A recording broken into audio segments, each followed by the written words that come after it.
Hello,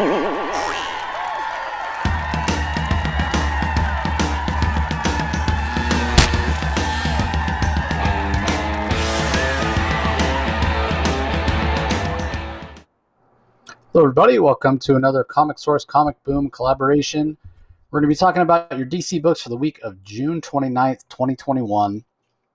Pretty light week this week, and I will point out it's the fifth Wednesday. So, once in a while on every fourth month, we do have a fifth Wednesday.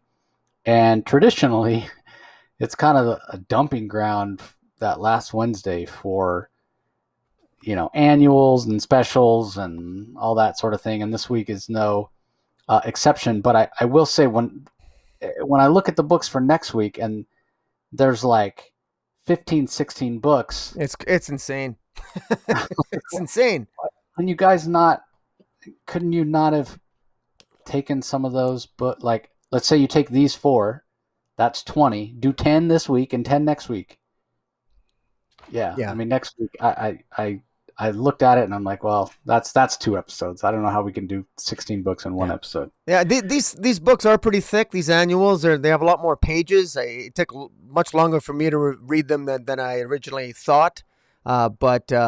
But yeah, I agree. They should sort of space them out. Annuals week is always kind of a mixed bag. Yeah, and the Green Arrow is 100 pages. It's the 80th anniversary, so that took a while. But yeah, I thought overall it was kind of, I don't know. Maybe it's because I'm not the biggest Green Arrow fan. There's been times I've loved Green Arrow and times where I've been pretty indifferent. It just completely depends on what the story is.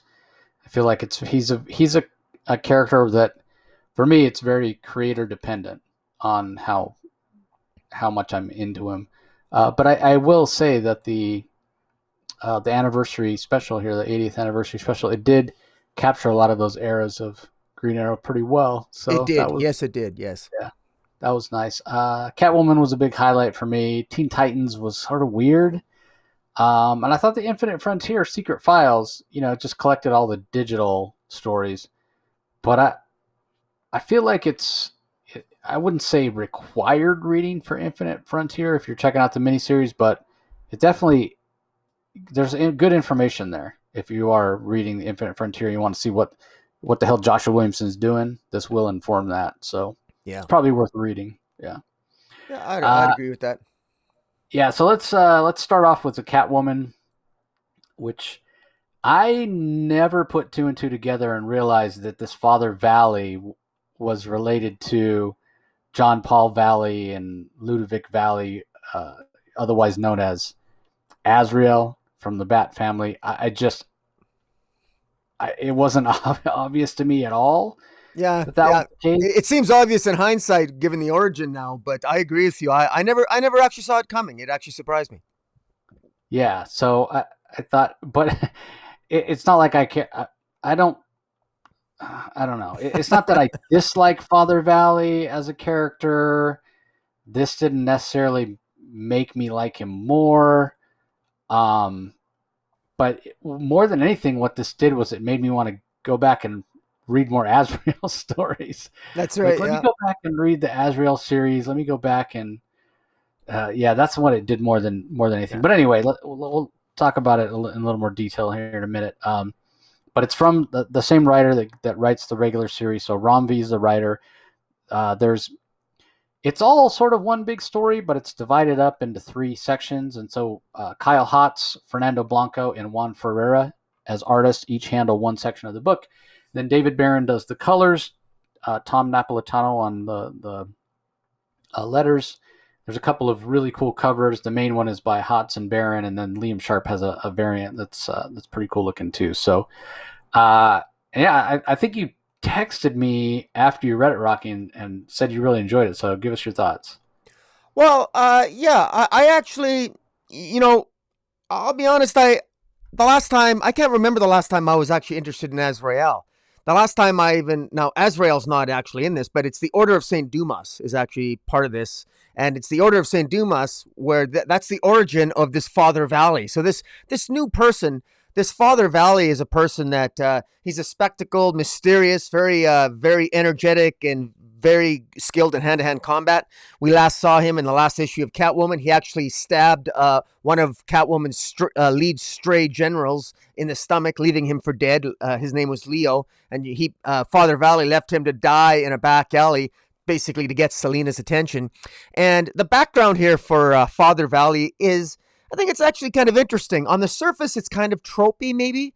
But I think that the devil, or I guess the interest, is in the details. What I found, first, the art here by Fernando Blanco is just gorgeous. I mean, the mythology of the father of the Church of Saint Dumas, and the just the whole all that imagery, that religious imagery that we associated with Israel. Well, Azrael, there's an entire order of Saint Dumas. There's an entire order of priests that are quite sort of corrupt in their own right. And this Father Valley guy, this guy's name is actually Carl Weiseman, and he was mentored by this Ludovic Valley. And Ludovic Valley, and maybe you can refresh my memory, but I don't remember the origin of John Paul Valley. I'm not sure if Ludovic Valley was he the mentor to Jean Paul Valley as well? Do you know that? He's the father. He's John Paul Valley's father. Oh, okay. So, yeah. So in this annual, when Ludovic is talking to Wiseman, and he mentions sending his son away, so that his son wouldn't be caught up in the Order of Saint Dumas, he's talking about sending John Paul away. Okay. But unbeknownst to Ludovic, there's some kind of connection, supernatural connection, with the power of Azrael, that when Ludovic dies, the power is passed on to John Paul, and John Paul becomes Azrael without any of the training. And that's kind of the disconnect, and why John Paul wasn't indoctrinated into the Order of Saint Dumas, because Ludovic had made that deal with the leaders of the Order of Saint Dumas. Hey, I'll be your Azrael, but you leave my son out of it. And I don't know. I don't remember if the leaders betrayed Ludovic in that, okay, we're going to tell you that we're leaving your son out of it, and didn't let Ludovic know that the powers of Azrael, the avenging angel, will automatically pass to his son, whether he's raised in the order or not. Again, this is what, when I was reading the annual, what made me want to go back and, because man, when Azrael came out in the 90s, he was the best thing since sliced bread. Everybody loved him. It was the 90s, and he had an armored costume, and he was violent and over the top, and obviously became so popular. He became Batman when Batman back was broken, and then and I think honestly that storyline, the Knight's End storyline and Knight's Quest storyline, where Azrael became Batman and kind of went over the top and took it too far, a much more violent version of Batman, I think that actually hurt John Paul Valley's popularity as a character. If that doesn't happen, I think he probably would be an A-list character by now. Well, it's too bad, because hearing you say that, thank you for that, because I appreciate that. It very much refreshes my memory, and I always self-deprecate in myself and acknowledge that I don't remember. But then I got to forgive myself. That's a storyline from years ago. Frankly, I think, dare I say, maybe it's a little bit of a constructive criticism of writer Ram V, that maybe a little bit more of those clues should have been in this story, but maybe they were there, and I just never saw them. But I would have liked to have seen a little bit more seeds. That, I think they even maybe mentioned Jean Paul, but I would have liked to have seen a little bit more callback to Azrael specifically, because clearly I was thinking Azrael and I was reading the story, but it's not necessary. It's not necessary. I really liked. Knowing what you just described about the history of Jean Paul Valley and his father Ludovic, this is very clearly, makes this story even more interesting, because Ludovic's relationship with Carl is almost like his first apprentice that he had even before his son, maybe, and Ludovic, of course, out of loyalty to the Order of St. Dumas, he's ordered to wipe out the Order of St. Dumas, because they discover that there's a spy in their midst. And Ludovic is told by the head of the order that, wipe them out, wipe them all out, including Carl. And he doesn't want to do that because he almost thinks of Carl like a son. I got sort of like a very much a sort of like a father-son vibe here, even though they're just mentor and mentee.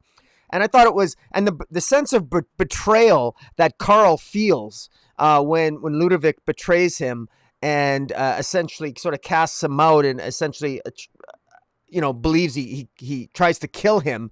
You really, I got a strong sense of that, and you really got a sense. I got a good strong sense, and credit to the writer Ram V here and the amazing art by Fernando Blanco. I really got that strong sense that this.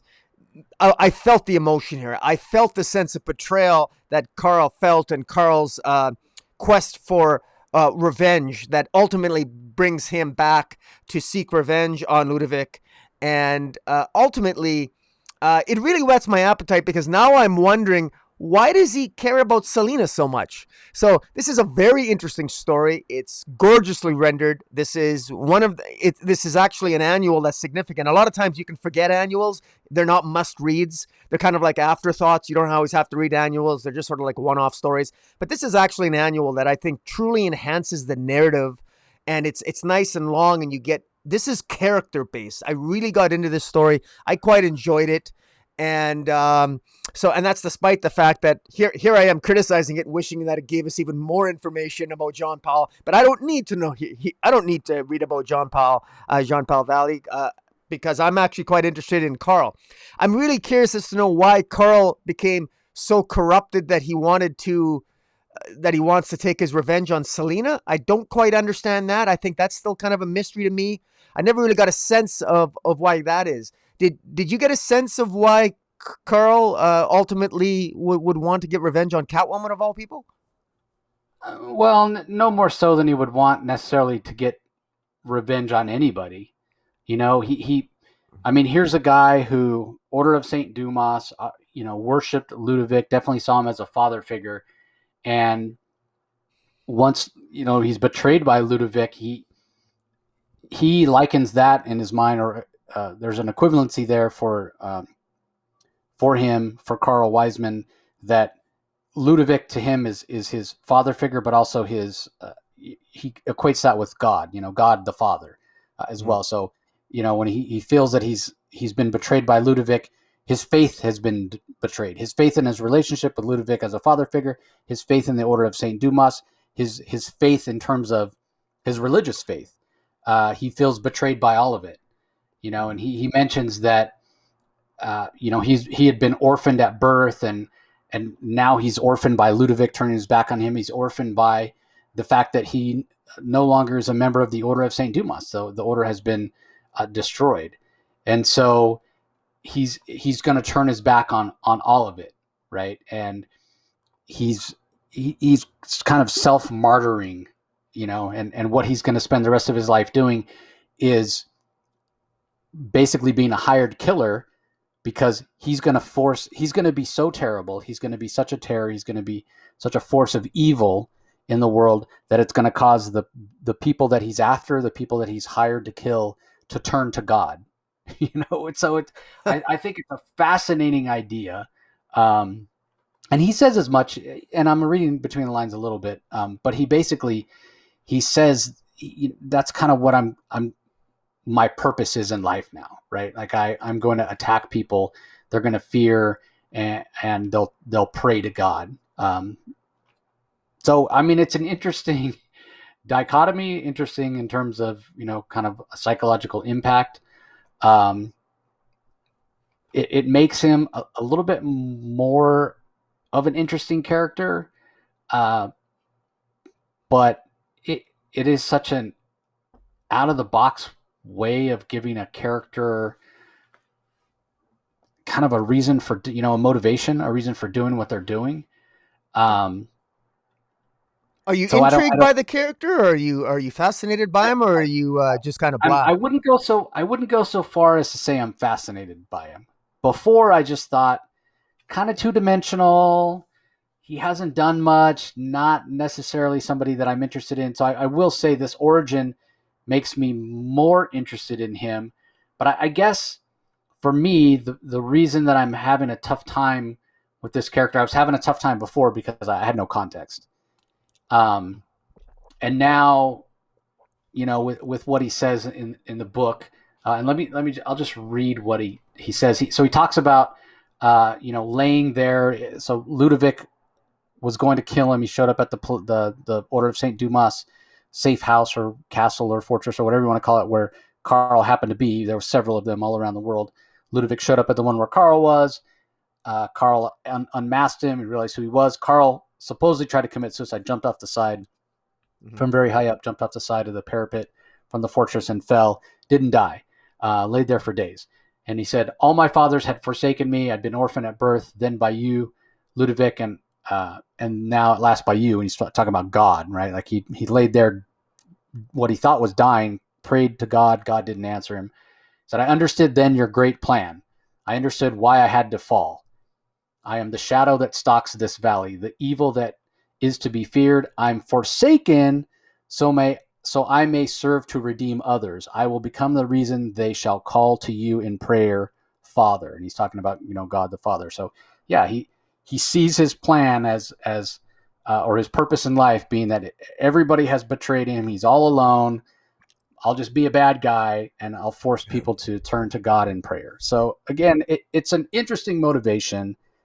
It gives me a little bit more context and makes him a little more interesting, whereas previously to this annual, I didn't have any relatability to this character, and so I kind of didn't care. I think he's going to have his time. He's going to have his work cut out for them with Selena, because Selena's an atheist. She doesn't strike me as someone who prays every night. yeah, definitely not. And this is again, it's pulling in the lore of Azrael and Order of Saint Dumas and Catholicism and things like that, which I definitely have a relatability to, since I was raised Catholic. I went to Catholic school for many years as a kid. And so, yeah, it makes it a little more relatable, and I do find that aspect of the story interesting. But he's still not a character that I would say I like as a villain. But maybe he'll get there. I don't know. I still feel like there's something missing. But I was a big fan of Azrael back in the day, and like I said, reading this annual made me want to go back and read more about. And just reread all the Azrael stuff, because I feel like he's a character that is definitely underused these days. But all that being said, as much as I did enjoy this annual, I think the biggest thing I enjoyed about it was the art. Kyle Hotz, his art is fantastic, and I particularly feel like his art is suited for horror. Now, this isn't necessarily horror. There's a lot of action, but he's put so much detail in his art that it definitely works here. But then the second chunk of the story that's by Fernando Blanco, and Fernando Blanco's art throughout the Ram v Catwoman run has been fantastic. Very cinematic. I always use the reference Michael Mann films when I'm talking about the visuals that Blanco brings, because that's just what it reminds me of.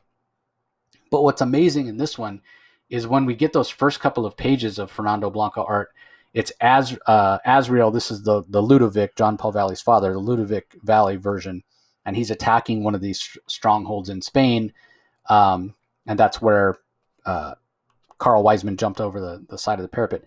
But the first couple pages, this Ludovic version of Azrael is standing there with his flaming sword drawn, that famous flaming sword, and the color work by David Barron is so absolutely amazing. Some of the best color work I've ever seen David do, maybe with the exception of the Eternity miniseries over at Valiant.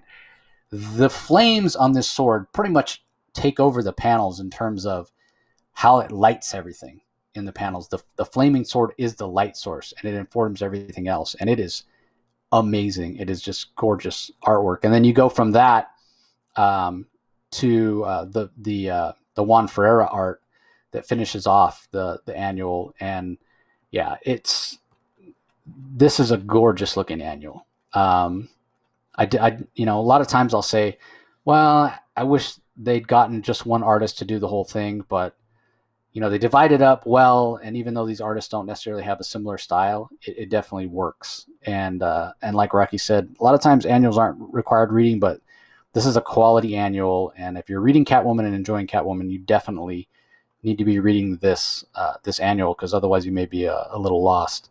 And I'm definitely going to have to try to find room. my, I should say time.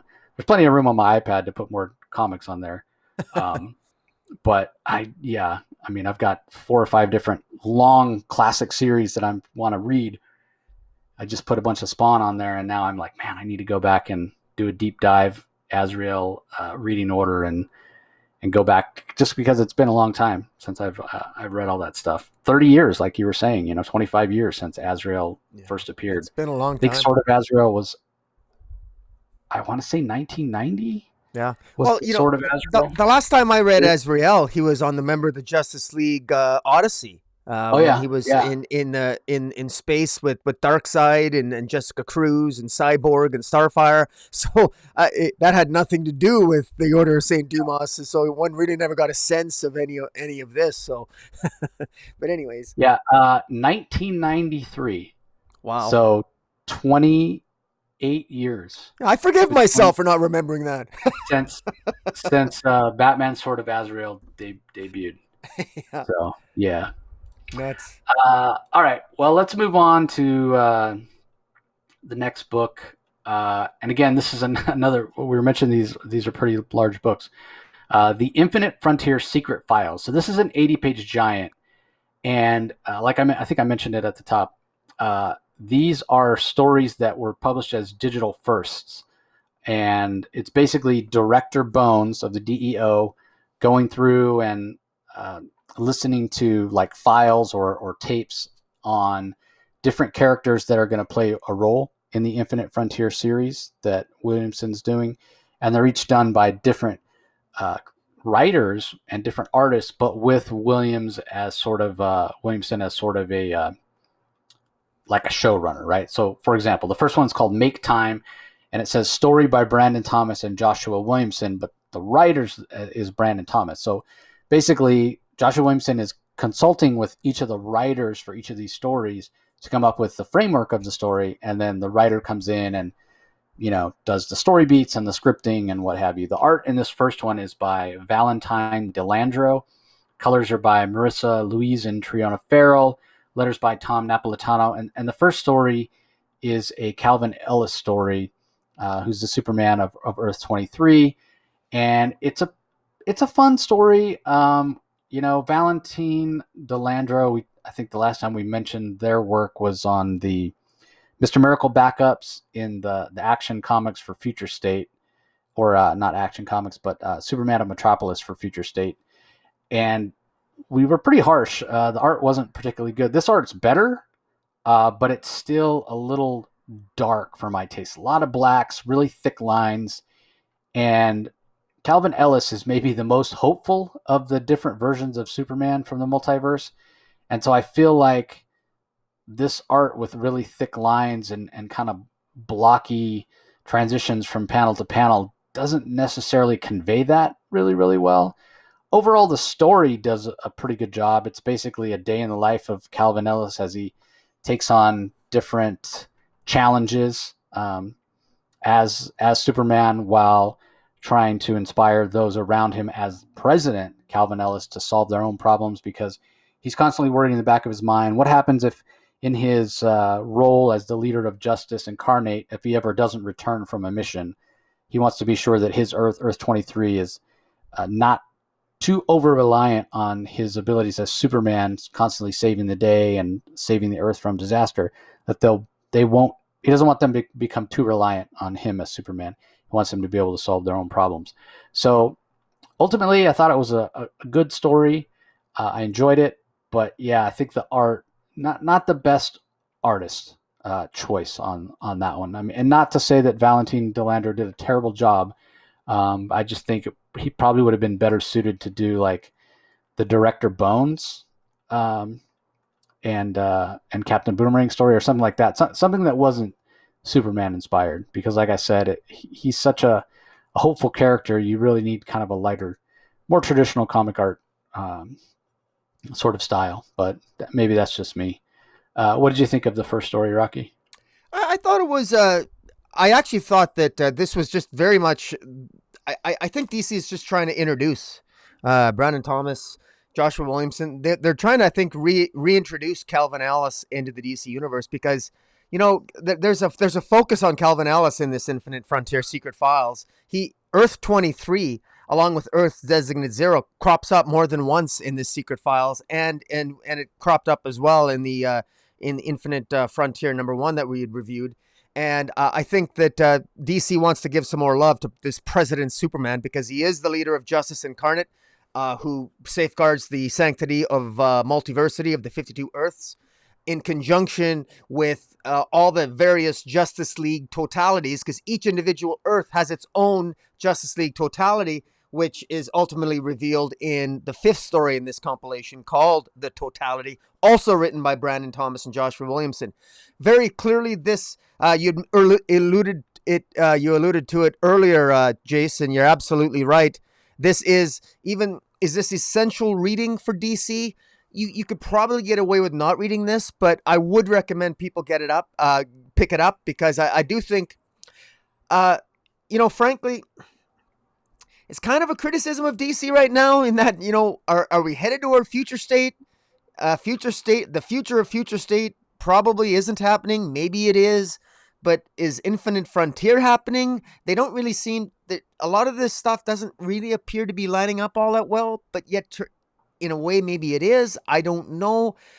No one's talking about Infinite Frontier, really. No one's really talking about it. And it's a little bit, there's some very significant stuff that happens in not so much this story with President Superman, with Calvin Ellis of Earth 23, but as we go through this, there's going to be some revelations here that might have some significant impact on this new omniverse. What is this new omniverse? Where are we headed?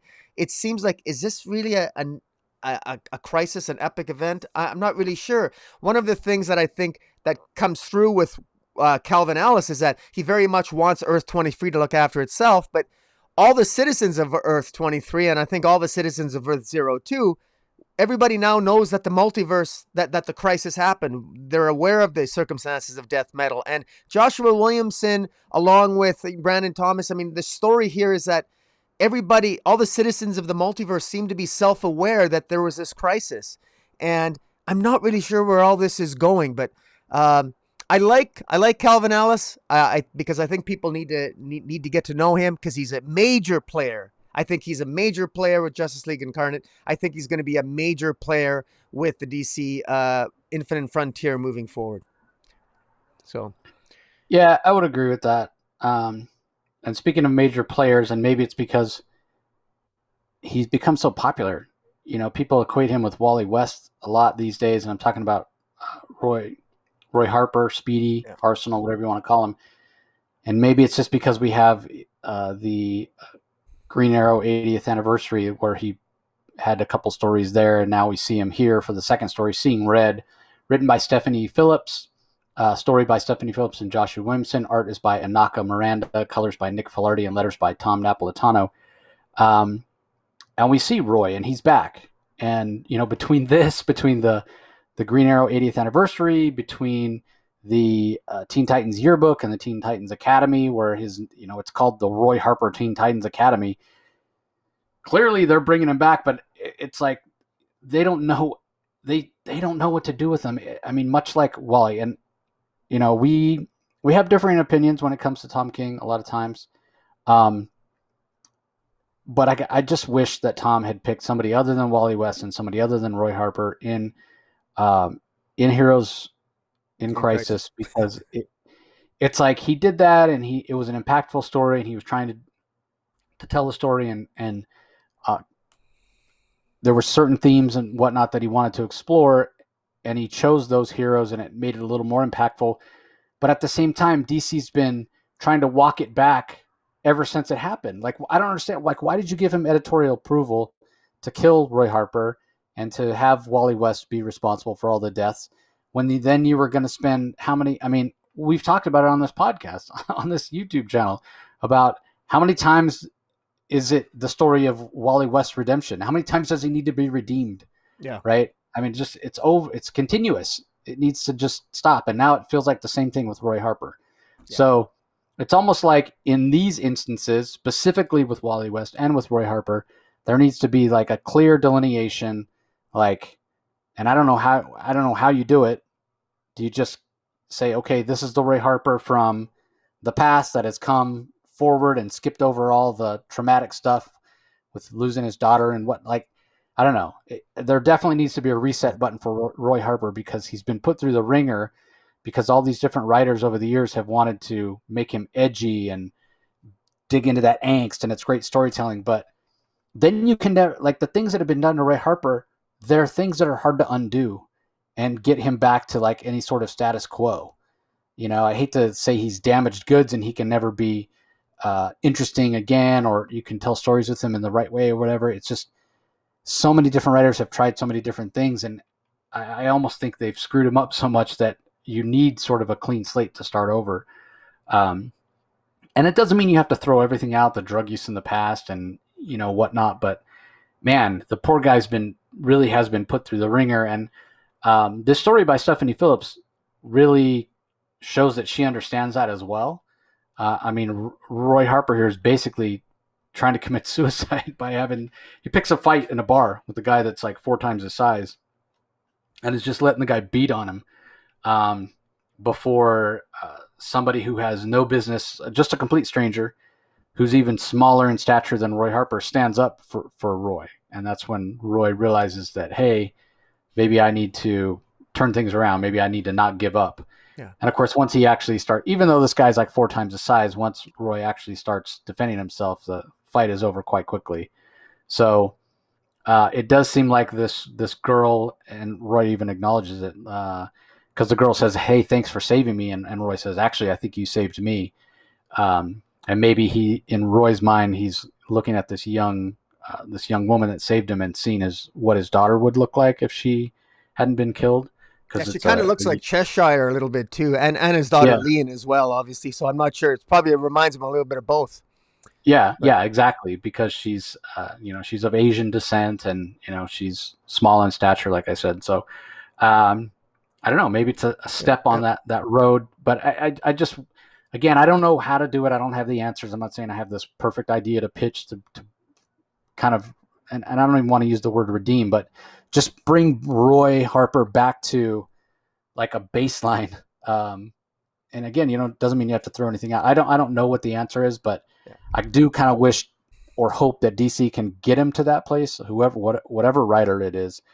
Because I feel like he needs that. He's been jerked around so much over the past few years. I feel the same way with Wally West. But anyway, what did you think of the Roy Harper story? Well, I think that the timing of this Secret Files, this should have came out before Infinite Frontier #1. It should have come out before then, because this is a story. This Roy Harper story clearly takes place before it was revealed that he was a Black Lantern. One of the questions I have, and this is a minor nitpick here, but he's getting the crap kicked out of him here, and he doesn't suddenly manifest a Black Lantern ring to beat the guy up. But yet when he's getting the crap beat out of him in Infinite Frontier #1, he suddenly manifests a Black Lantern ring, and he's got all these Black Lantern projections around him, incarnations of himself. And so now I suppose one could speculate that he never really felt that his life was in danger when he was fighting this big guy. He was letting himself get beat up. So I don't think Roy Harper necessarily felt his life was in danger fighting this guy. Like you said, like you alluded to, he was likely just wanting to get beat up because he has a low self-esteem and he's just feeling really low on himself. But I think the timing of this, again, editorially, I think this should have come out before Infinite Frontier #1, because I think people might be confused, because people, if they're reading Secret Files after he's just revealed as a Black Lantern, and now they're going to read this and see he's getting beat up by by some random dude and helped out by a woman that looks like his former lover Cheshire and reminds him of his daughter Leon. Who, and just to remind listeners, his daughter Leon is actually is one of Selena Kyle's stray cats, and she's what's her name? Jace? Is it Catgirl? What is it? I thought it was Shoes. Shoes. That's what it is. Thank you. Yeah. Yeah. Good memory, but it's short. But anyways, I think if this had come out in the right order, I think this is interesting enough that Roy Harper is an interesting character, and him becoming a Black Lantern out of all this, I think that's interesting and it's intriguing. Where is it going to go? I'm not sure. But, the fact that this girl reminds him of Leon, the fact that the mystery surrounding his daughter Leon, he doesn't even know that she's still alive. I'm really excited for that inevitable storyline when he finds out his daughter's still alive. Roy Harper at some point is going to be rewarded with the knowledge that his daughter is still alive. And I'm looking forward to that because I want Roy Harper. He deserves some happiness. And we know that he's headed for it inevitably when he finds out his daughter's still alive, who died at the hands of the electrocutioner back in the day. So, again, I question DC's timing on this and the timing of the release on this. But I think if people can just have some patience with the story, I think there's going to be a payoff here because I think Infinite Frontier is a story that has a lot of potential here. I just hope Joshua Williamson and with the help of guys like Brandon Thomas can pull it off.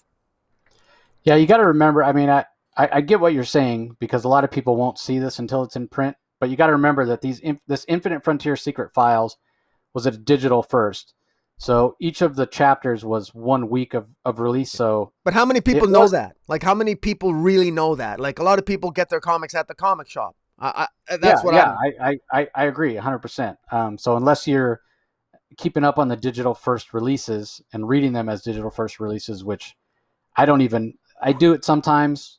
Sometimes I don't. Sometimes I'm like, you know what? I don't have time to go and do that. And it's just that's on me for choosing not to read. I'll just read it when they collect it in print. But then I mean, I wait till they're going to release it as a print, but then still end up reading it digitally from what the press copies are.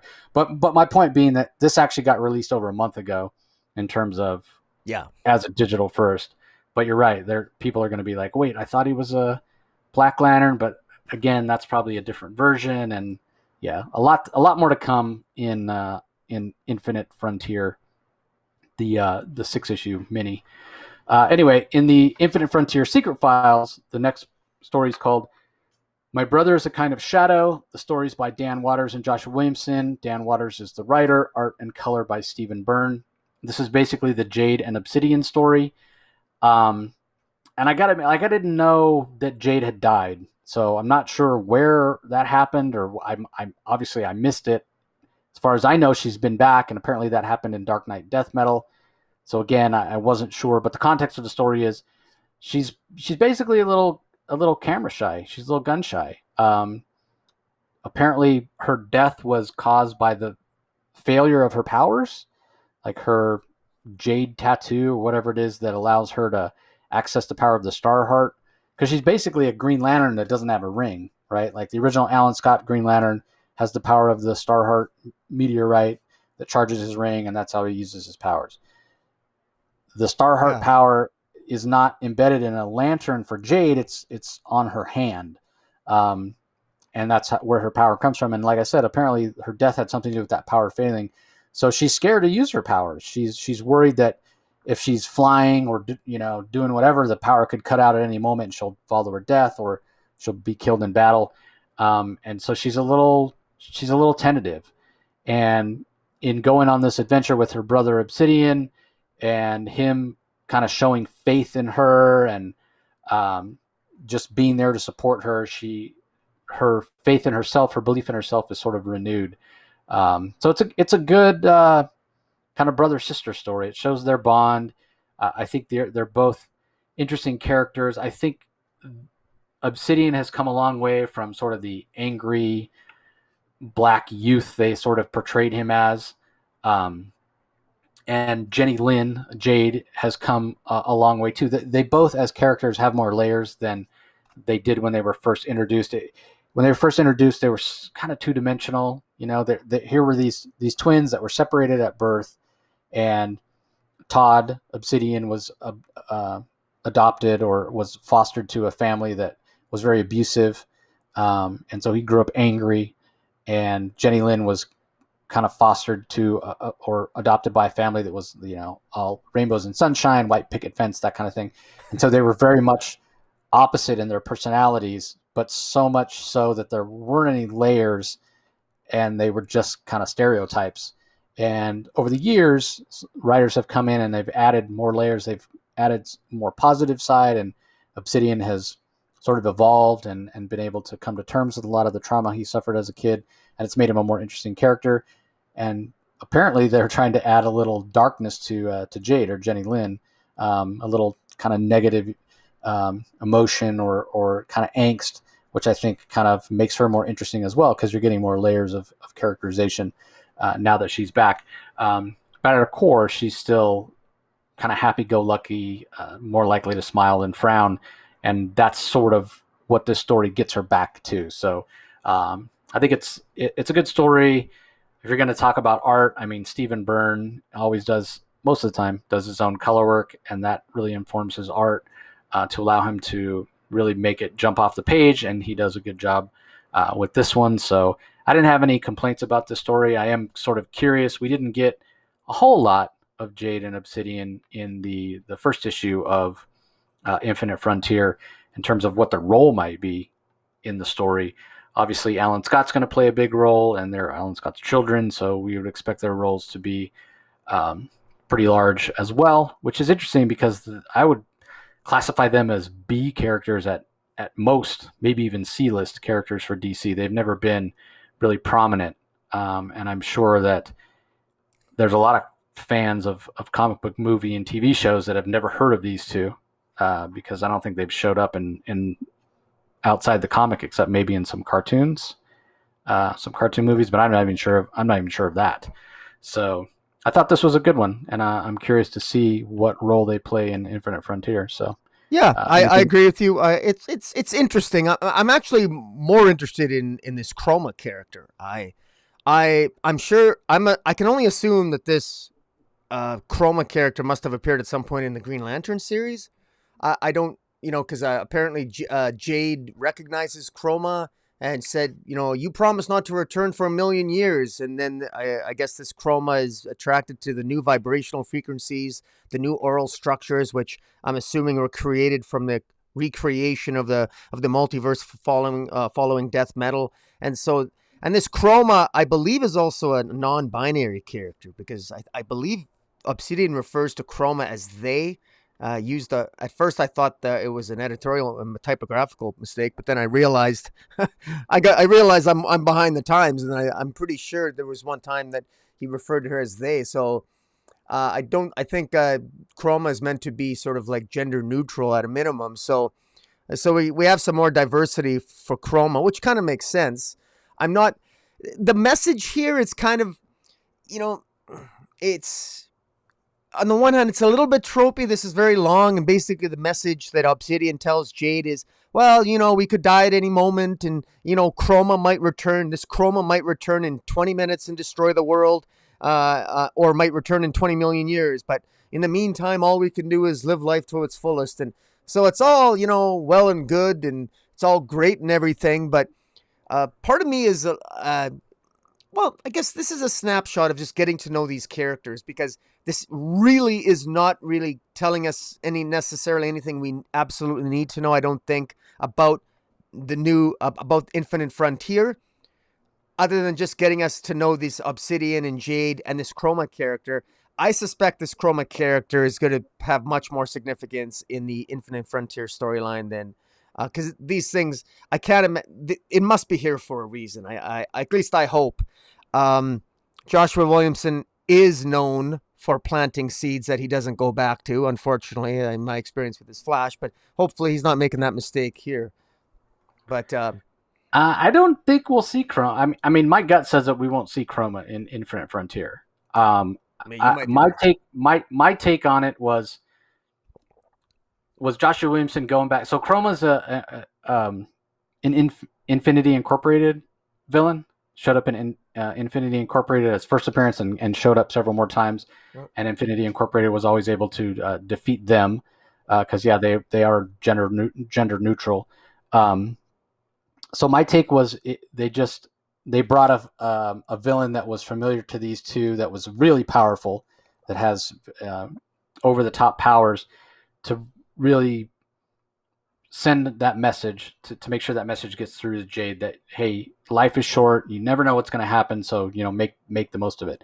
I wouldn't necessarily be surprised to see Chroma show back up, but I don't think I don't know that this is planting a seed.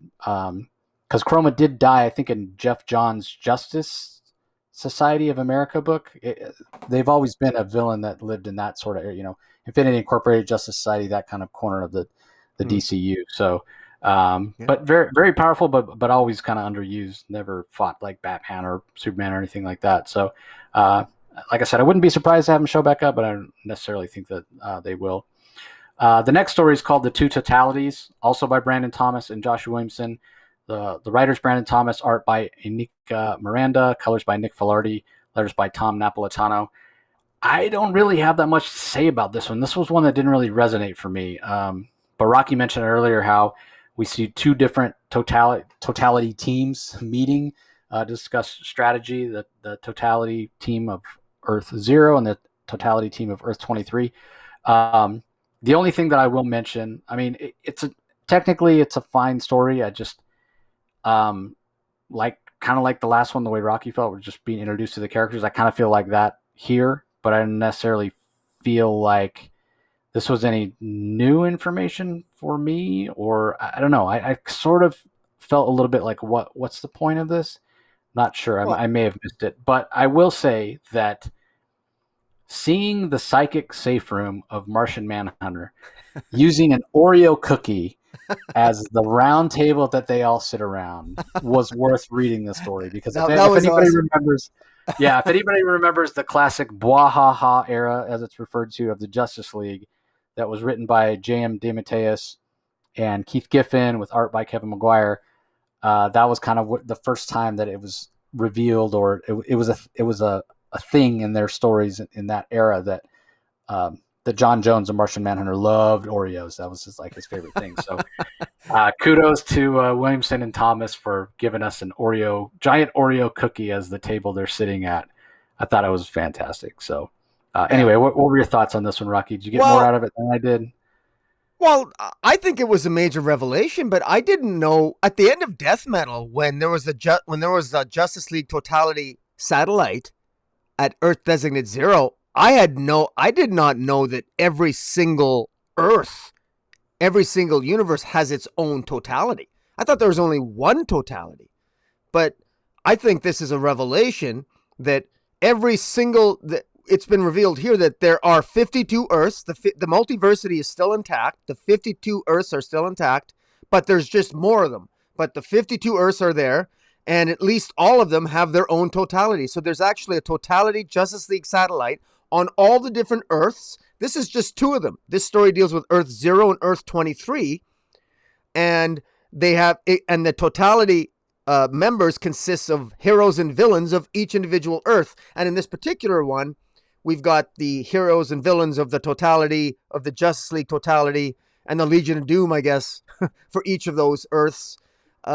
They're both testing. They're testing the satellite. They're just basically running.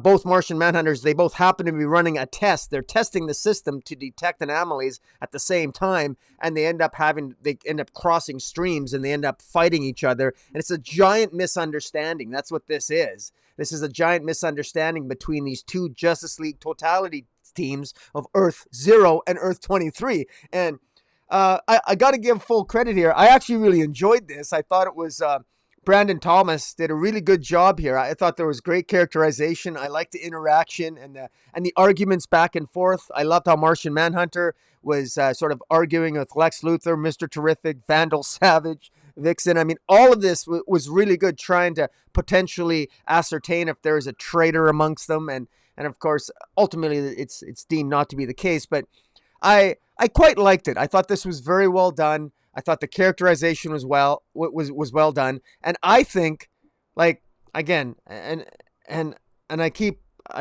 feeling like I need to go back and reread some of this stuff, but I think that's a kind of a big deal. Part of me is almost critical. Like, I think that's almost kind of confusing that every single Earth has its own totality. I thought, are you kidding me? I mean, I thought things were confusing enough, but now every single Earth, every single universe has its own Justice League totality. And in addition to that, we also have Justice League Incarnate that Kelvin Ellis is part of. So Kelvin Ellis is not only part of the Justice League totality of Earth 23, he's also part of Justice League Incarnate for the multiverse and multiversity. And that's just a part of this. And in the meantime, we got Director Bones of the DEO of Earth Designate Zero trying to find out why all these various players that we're seeing in this secret files, why some of them remember their past and why some of them don't.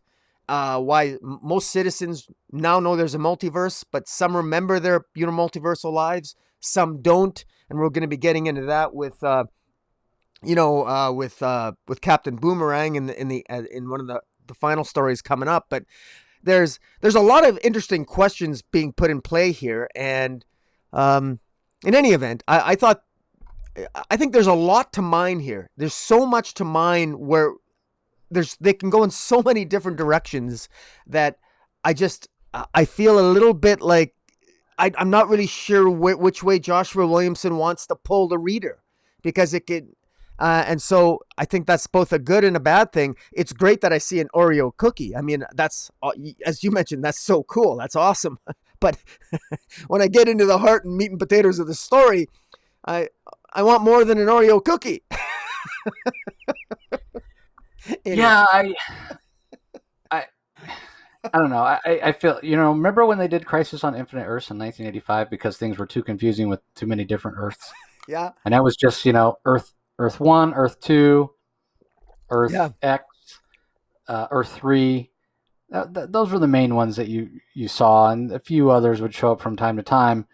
And that was too confusing. And now, fast forward 30 years later, not to sound, too get off my lawn and back in my day, but my God, in the last decade, they've just, between the multiversity and 52 Earths and then now the Omniverse, it is getting really convoluted. Yeah, it's been less than 6 months. It's been less than 6 months since from the final issue of Death Metal, and we're right away jumping into this. I think that's a little bit. I don't know if the average reader is going to be able to take that. I question that, and we're still not even sure about Future State. And we got questions about Future State. Now we got questions about this, and again, as a longtime DC reader, there, in a twisted kind of way, I'm actually kind of enjoying this in a way. But how many people are lifetime readers like me that are willing to maybe put in the effort and enjoy, talking about this with like you and I do? So I don't know, man. I would love to know what the sales are so far in DC. I really hope the sales are doing okay, but I question it. I really do, because I question the accessibility of all this. I really do. Yeah, I agree with you, because I mean, even as a longtime reader, I think things are getting. I mean, I can sort of follow it, but the problem is, since the New 52, we haven't. They've been sort of trying to have their cake and eat it too. The New 52 is a clean break, right? And you can argue the success of doing that, and if they did it the right way. And even I think Dan Didio and Jim Lee even came out and said, yeah, the mistake we made was we didn't pay enough attention to the legacy, and that complete restart, clean reboot, without remembering we needed to maintain those relationships, like Wally West and Oliver Queen and Black Canary and that sort of thing. And they kind of threw the baby out with the bathwater. They admitted that. And so then we got Rebirth. But the thing was, Rebirth was what's called a soft reboot. And so they never came out and said, okay, here's what we're changing, here's what we're not. We eventually had the pre Flashpoint Superman replace the post Flashpoint Superman, and everything was just sort of malleable, and we didn't have true answers. It wasn't, like I said, a hard reboot. It wasn't a crisis. Joshua Williamson said there's a big crisis, a big event coming next year, and maybe that'll be, as much as people complain about it, hey, what matters, what doesn't, and DC's trying to do this everything counts thing, and that's fine, if you want to say it happened on this Earth or that Earth or whatever. But I do think that the DC universe could benefit from a clean reboot again, and saying, okay, we're not saying that this clean reboot means that any of those stories don't count. All that stuff can still have happened, and it just happened on various different Earths. But what I'm talking about is, give us a starting point for all the characters where we know what the status quo is of that character, and just go forward from that point, which is sort of in a way what they did with Infinite Crisis. because you got a bunch of year one stories and miniseries coming out of that, which sort of provided new status quo. But I don't know what Marie Javins has in store, so I guess we'll see. Anyway, getting back to the Infinite Frontier Secret Files. Next story is called Truly 2, written by Stephanie Phillips and Joshua Williamson. Well, story by Stephanie Phillips and Joshua Williamson, written by Stephanie Phillips, pencils by Phil Hester, inks by Andy Parks, colors by Nick Filardo, lettering by Tom Napolitano. This is the Captain Boomerang story that we were mentioning before, where basically Captain Boomerang has been brought back to life after being devoured by a radiation-infused mutant hyena. And Bones is talking to him, and Boomerang doesn't even remember being devoured, and basically Bones kind of puts him under stress, and he transforms into this crazy doomsday-looking, like doomsday / Captain Boomerang type hybrid. And he basically goes after Bones, and Bones has to outsmart him in a way. This is another one, kind of like the previous one, where I felt like, okay, what's the point? Am I just supposed to see this as sort of a, okay, here's why Bones is formidable? It does remind us of his origins. He started out as a costume villain. The aforementioned Infinity Incorporated, he was a villain of them when he first showed up, and then he eventually joined the team, and then kind of evolved beyond that to not really a hero, not a villain, not a hero, more of a bureaucrat. Talks about his powers, his skin's like cyanide, whatever, it's poison. Yeah. And it's not that he's a skeleton. He has transparent skin. So he looks like a skeleton, but he does have skin that holds him together and whatnot. So, and I've always been a fan of Bones, actually. I liked him when he was in Infinity Incorporated. I wasn't as big of a fan when they brought him on the team. And the whole reason they brought him on the team, like they do with a lot of villains, is because he was really popular as a villain, much like Harley Quinn. And so if somebody's a villain, you can't bring them into the book like month after month after month, right, with a different scheme. I guess unless you're the Joker, because DC never gets tired of telling Joker stories, apparently. So the trick is, okay, how do we get more of this character that people love? Well, we'll have him become good. We'll have him redeemed and become part of the team, and that's what they did with Bones. But I don't know. I have mixed feelings about him as this bureaucratic head of the DEO. But it's interesting. It's a different take on the character, and as we know, we were talking before about the different Earths, and Infinity Incorporated spun out of All-Star Squadron, which was had a lot of members of the Justice Society, and it was kind of that Earth 2 corner of the DC universe. Infinity Incorporated originally wasn't on the main Earth, and then after various crises, everything got lumped together, and then it was. So here we have this character who started off as like a Golden Age type villain, who's now the head of this DEO. Which and let's not forget we talked about it when we talked about Checkmate. Forget about the Leviathan, Checkmate, all that stuff. Just figure that all that whole story, whatever, is all completed before this, because obviously the DEO's back, and Bones is back, and he's got his people working for him again, and that's how you just have to look at it. So, but yeah, I mean, I feel like this could have been anybody. They happened to choose Captain Boomerang, but it could have been anybody that just showed up as a threat to Bones and just showed that he's kind of formidable. I mean, maybe I'm wrong. Maybe there's another reason for the story, but that's what it felt like to me, because I can't. There's nothing else I can really point my finger on and say, okay, well, that's why they included it. Because Boomerang certainly isn't a villain or a character of consequence. I mean, he shows up a lot also. I guess people like him, like in terms of fans and readers. That's why he's always in Suicide Squad. Mm-hmm. Maybe writers like him. I've never been a fan of Captain Boomerang. I think he's incredibly boring. And never, even back in the day against the Flash, I would always dread the Captain Boomerang issues.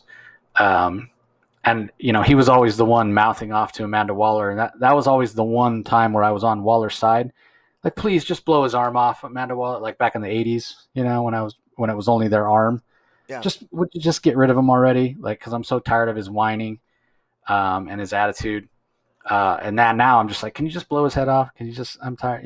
Not to sound sadistic or whatever, but yeah, just not.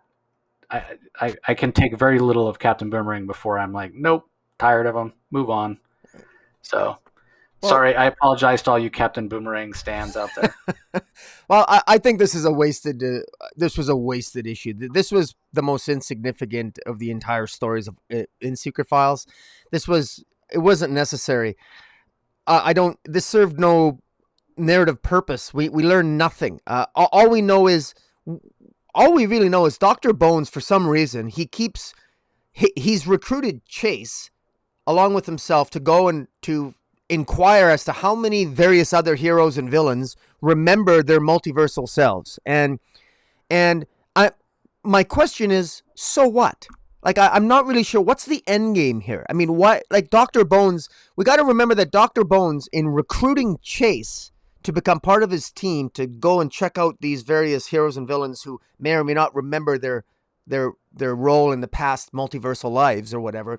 He showed Chase a picture of something. We don't know what it was, but when he showed Chase that picture, that right away she changed her mind and she wanted to help him. Now I don't know what that picture was. I'm guessing, and that picture that he showed Chase was in Infinite Frontier #1. I believe that I'm guessing that picture may have been a picture. Maybe it was from. Did Barry Allen take a picture of the death of the quintessence, and maybe they realized that something really big is happening? This is my speculation based upon what we've seen here with Secret Files. I remember back with the original Crisis, and I know Joshua Williamson really likes the original Crisis. I remember the original Crisis in the months leading into original Crisis. The Monitor went around and he basically was studying the various heroes and villains, and he was formulating a team. And here, almost like in the place of the Monitor, we have this Director Bones of the DEO. He's going around and he's almost like in a monitor role. He's studying. He's clearly almost like he's putting together some information. He's gathering intelligence, but multiversal intelligence. And it's almost like he's the counterpoint to Darkseid here. And and Psycho Pirate in the last story in Secret Files, Psycho Pirate ends up being recruited by Darkseid. So as odd as it sounds, we have Darkseid on one side in the Secret Files, and we seem to have Director Bones of the DEO on the other, trying to recruit and trying to figure out all these heroes. I got to admit, I'm a little bit confused when he asks Captain Boomerang if Captain Boomerang remembers dying during Death Metal. I remember everybody dying at the end of Death Metal. I thought the cosmic gods resurrected everybody and rebooted and sort of like rebirthed the entire multiverse. So I thought everybody kind of died and they rebirthed everything. So I'm a little bit surprised that he's asking, do you remember dying? Well, didn't everybody die? I mean, I don't know. I don't know. I'm probably overthinking it, but in any event, let's talk about the final story, Jace, which is my favorite. I don't know about you, but I loved this Psycho Pirate story. Yeah, I agree. It's the third question. Stories by Dan Waters and Joshua Williamson, written by Dan Waters. Really cool art by Christopher Minton. I don't know that I've seen art by him before, but he's got a story here and in the Green Arrow anniversary issue. Colors are by Dave Stewart, letters by Tom Napolitano. Psycho Pirate is a really powerful character, and I think he never really got his due. And even in the Crisis, and kudos to Marv Wolfman, who wrote the initial Crisis on Infinite Earth story. Probably the most consequential and influential story in DC history. And I say that knowing Watchmen exists and Dark Knight Returns exists, but Watchmen is its own thing. It's not part of it wasn't part of the DCU, and with Dr. Manhattan screwing with things and whatnot. But to me, that's a separate thing. Same thing with Dark Knight Returns. Wasn't in actual continuity. When I'm talking about, the actual continuity of the DC universe, I think it's not up for argument. The Crisis is the most influential story, and Marv Wolfman pulled Psycho Pirate and used him in a very interesting way in that story. And for the first time, somebody was actually tapping into just how powerful he was. But even so, in the ensuing years, he wasn't used in that way ever again. And even in that story, he's kind of whiny. and maybe that's just a part of who he is as a as a person. Um, for the longest time, he wasn't really Roger Hayden. His alter ego just was never like an assertive person, and so even when he becomes Psycho Pirate and he has the Medusa mask, he's just not somebody who is smart enough or intelligent enough or has enough agency to really take full advantage of his abilities, right? And it sort of has always been that way. But with this story that Williamson and Dan Waters are writing, it feels like maybe he's finally going to take that extra step. And we have talked before about not having a really good sense of who the Rogues Gallery is for Wonder Woman, and her not having really great villainy. Obviously, Cersei and Cheetah and Ares, but she could use more, right? I mean, I think a lot of people believe that Batman has the best Rogues Gallery, and I would argue that part of the reason Batman is so popular is because of who his Rogues Gallery are. Same thing with Spider-Man.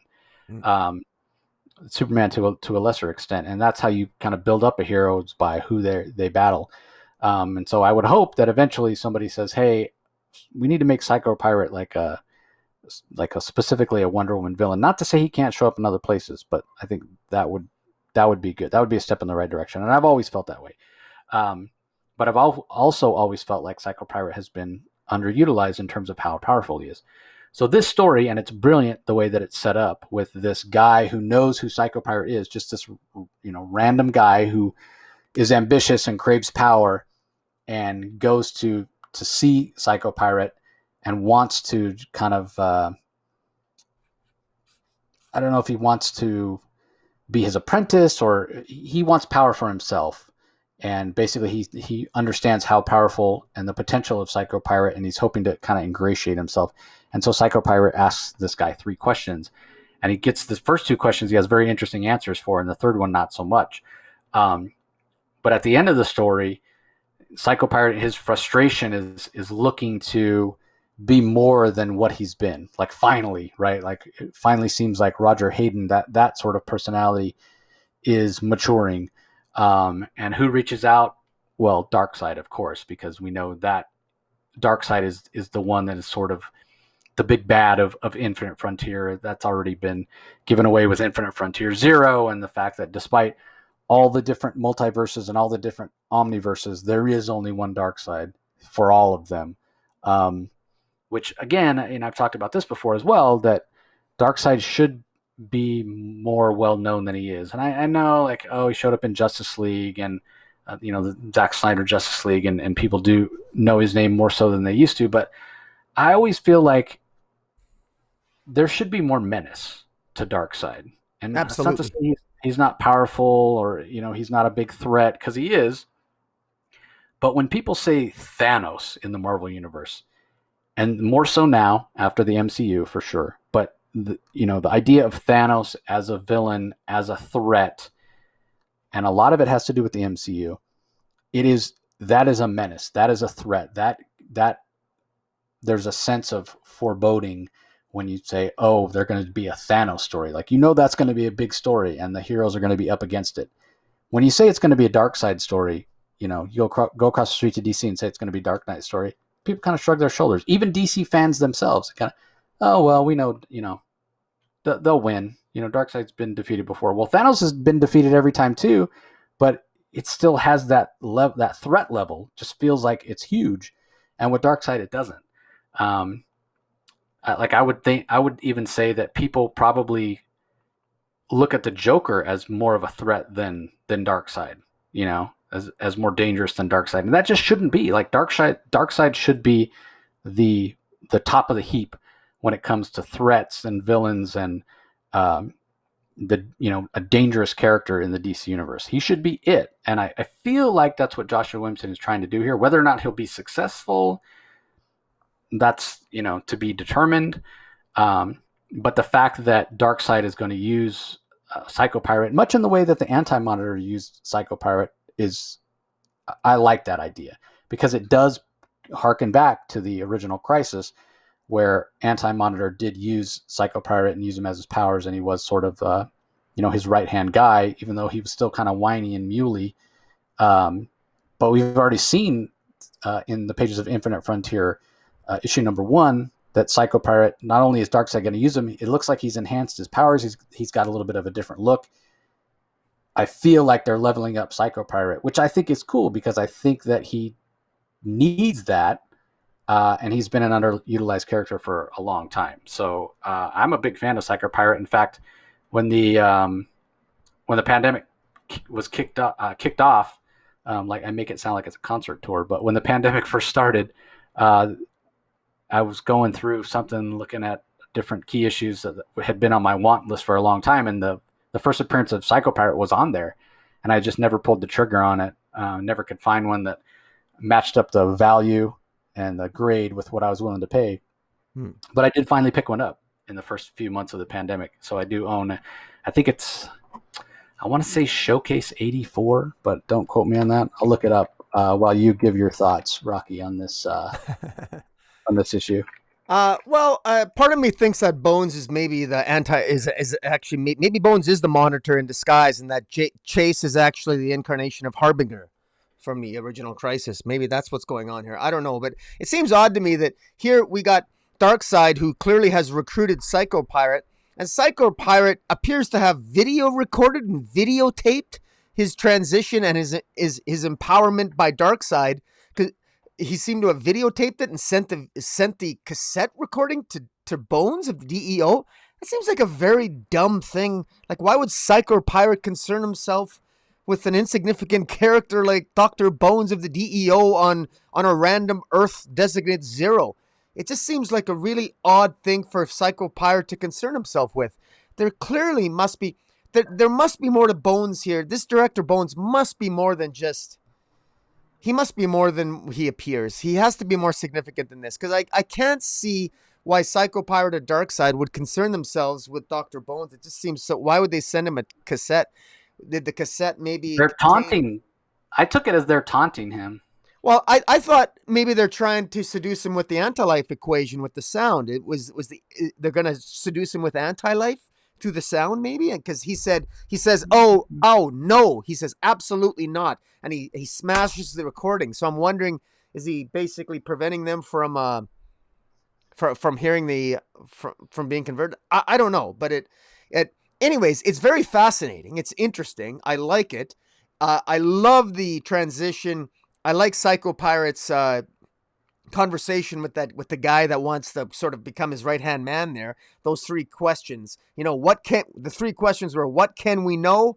Well, only what our senses tell us was the good answer. What is real? Only our emotions are real. Of course, Psycho Pirate would like that answer. He's all about emotions. But the one question the guy failed to answer is, who are you? And the guy suggested that we are all born and raised. And Psycho Pirate says something, I think, very revealing. Psycho Pirate says, we are not born and raised because the multiverse is only months old. So he's confirming this universe is just months old, so that nobody is really born and raised. Everybody was just sort of like sprung up into existence again. That's what that implies to me. Clearly, that's what I think that is the case. And if the multiverse is only months old, well then Darkseid, is Darkseid only months old too? Because remember, Darkseid amalgamated all his multiversal selves and all the omniverse. He pulled all the aspects of himself into one massive being. And just by the way, let me give a compliment to artist Christopher Mitten here. There's a beautiful page here that, for those who are listening to this on the podcast, I'll describe it. It shows Psycho Pirate in what looks like almost like a James Bond image of like looking through a telescope, and you see this image of Psycho Pirate, and then it pulls back, and it's the period at the end of Darkseid is. It's absolutely brilliant. I think it works so well, and it's extremely effective, and you really get a sense of the ominousness and the power of Darkseid. And again, just is another reason why this is my favorite story here. But anyways, all in all here, The Secret Files, it's got me excited, and I'm asking all kinds of questions. I'm not even sure if I'm asking the right questions, to be honest, but I'm definitely asking questions. Joshua Williamson does have me intrigued. Brandon Thomas, kudos to him. He's done a great job. So is Dan Waters, Stephanie Phillips. So I am curious. I just hope more people have my curiosity, because I do think that this has a potential to be a really good crisis. I just hope it doesn't lose its way like death metal did. Yeah, let's not talk about death metal. Uh, yeah, Showcase 56, by the way, first appearance of Psycho Pirate. Yes. Uh, Okay. yeah. So, yeah, I agree. I'm in for Infinite Frontier and what it leads to, which will probably be an even bigger crisis. And like I said, I hope it gives us at least a reference point to restart the story for some of these characters that need it, like Wally West and Roy Harper, like we discussed earlier. So, all right, moving on to the next book. It's Teen Titans. It's basically the annual, but they call it the Teen Titans Academy Yearbook, a la high school yearbook kind of thing. Um, and there's various stories in here, but the other thing they do is between the stories they give us a few different, um, just little snippets like you would see in a yearbook, which I don't know if I liked it or not. To be honest with you, like I could have just taken the stories. Like I don't know if some people will feel like it's wasted space. Like there's a faculty page and we see, Nightwing, Donna Troy, Cyborg, Beast Boy, Raven. Under Nightwing, though, it says bio not provided before print deadline. Am I supposed to think that that's the print deadline for the actual comic, or is that, and so there's like in the actual comic when it's released on Tuesday, we'll have something there, or is, Yeah. is it like, I didn't know what that was. So there's also another one that's got some candid pictures and whatnot, and then there's the most athletic, best hair, most likely to succeed, and all that sort of stuff. And then there was an ad page that had some interesting things, like something about All Star Squadron. Could that book possibly be coming back? But mostly, what we got, most of the issue was taken up with various stories.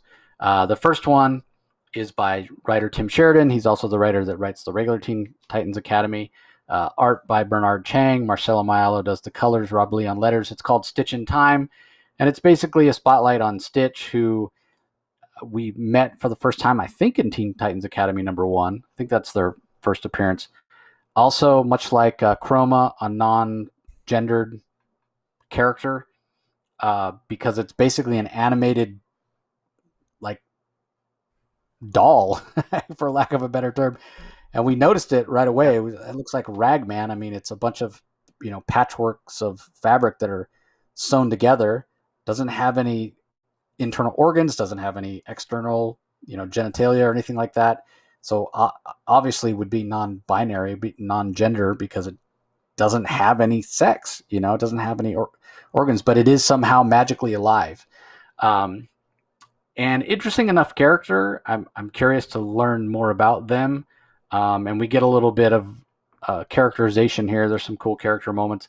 Definitely struggling to find their place in the world, especially being that they don't have a gender identity and don't even know what it's like to be human, right? To grow up, because they're not human. Like, what is it to grow up and develop attachments and make friends and that sort of thing? And so that kind of journey and those kind of questions with a being like this, a magical being who is just sort of alive, that's interesting to me. And they have a connection to Dr. Fate, which shows up here, and there was a little bit of humor that I thought was kind of funny. And yeah, overall, I thought it was a pretty solid story. What do you think, Rocky? I did. I thought it was pretty good. I Stitch is a really odd character, but I like the idea of Khalid Nasser, Doctor Fate did, I guess, create Stitch. I would be kind of curious to know how or why he created her. I mean, she doesn't even have a digestive system, and then she goes on an angst trip talking about how she has no friends. But Stitch ultimately becomes the class president, and she ends up saving the day. There's a couple of other students that get into a fight in the gym, and she ends up saving the class. And she does realize that she does have friends, and they do like her. And one thing that this Teen Titans Academy yearbook did, and um, I think it did well enough. I finally felt for the first time that I'm slowly starting to get to know these characters a little bit better, because one of the reasons why I think Teen Titans has not really worked all that well is it's been so tied up with the Red X mystery that we've lost a lot of some necessary character development. Now, we do have some Red X intrigue in this particular yearbook, so we can't avoid Red X. Heck, it's even on the cover, for God's sakes. But having said that, most of this yearbook, we get to know the characters a little bit more. We get snapshots of their characters, of their personality, of their interactions. We get a sense that this is a school and that these are teenagers, and that they're, there's bullies, there's nice people, there's jerks, there's alpha males, there's there's a little bit of everything. And so I kind of like that. It's not as good as Strange Academy. It's not as good as Marvel's Strange Academy yet. But it's, I like the fact that we're slowly starting to get some character development. And Stitch is actually a character that I do find very intriguing, very interesting. And I think there's a lot of potential for the character. Still a lot of questions I have about Stitch, but I'm asking the right questions. I'm actually interested in this magical creature, no digestive system, and yet, strangely enough, seems to have a lot of human emotion. And yet is they human? I don't know. So, but at the very least, I'll learn to properly use the appropriate pronoun while reading about her about her characters. I like the. This does read like a yearbook. This, you get. I find it interesting that, again, this Teen Titans Academy is called Roy Harper. It's the Roy Harper School, like, memoriam. I mean, so this school was created in memory to Roy Harper, and it's kind of interesting because Roy Harper is, well, we know he's still alive.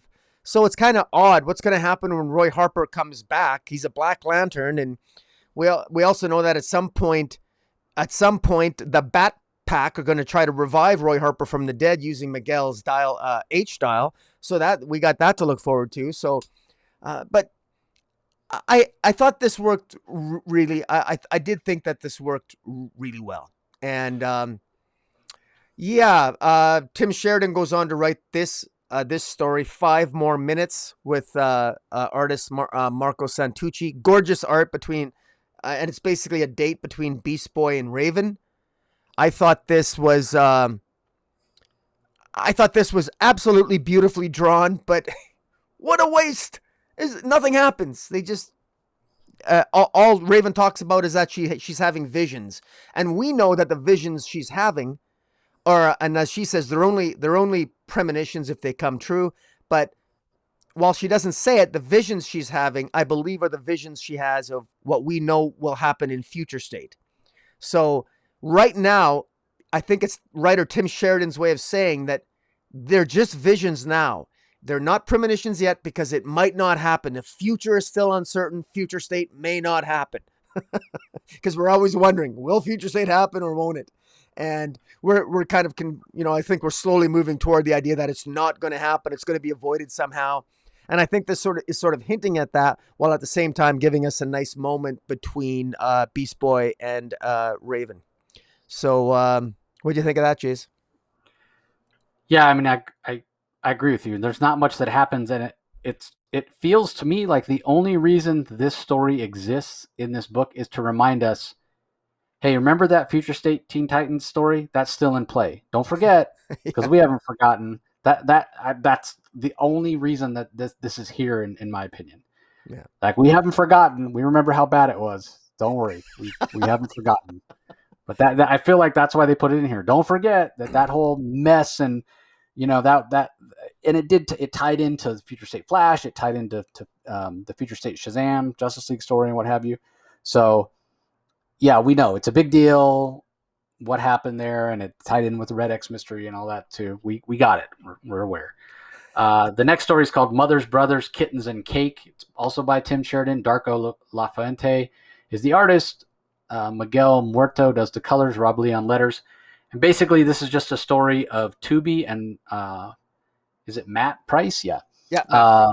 And it just shows that they're good friends, and this is kind of the origin of that story.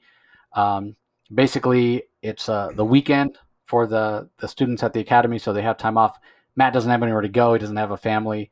Marvin or Tubi has gone upstate to visit his family, and their barn catches on fire. And Tubi kind of calls out for help, and Matt answers, helps them put out the fire, and then meets Tubi's parents, and they kind of take him under their wing. What, you don't have a family? Then you're gonna be part of our family, and it just shows how basically these two students bond. So to Rocky's point earlier, it's just a chance finally for us to get some characterization of some of the students, because he's 100% right when he says for the first 4 issues, we've had, it feels like just Red X stuff and Suicide Squad crossover stuff. We haven't had time to get to know the students. So I appreciated this story for that reason. Yeah, I agree, and they're definitely playing off Matt Price. Clearly, it's kind of an inside joke, I think, both to the reader and even for the characters themselves, that everyone thinks of Matt Price as a sort of like a Superboy like clone, yeah. and he very much seems to come across that way. And in fact, even now there's a very strong. Those of us who are fans of Connor Kent know that Connor Kent lived on the farm with Jonathan and Martha Kent, and here we have Matt Price living with Tubi and his parents on basically a farm, and it's got a very strong Connor Kent feel with this Matt Price, and so it's clearly that's intentional, and on the part of writer Tim Sheridan, he's definitely going with that, and we still, even Matt Price, I forget exactly what his.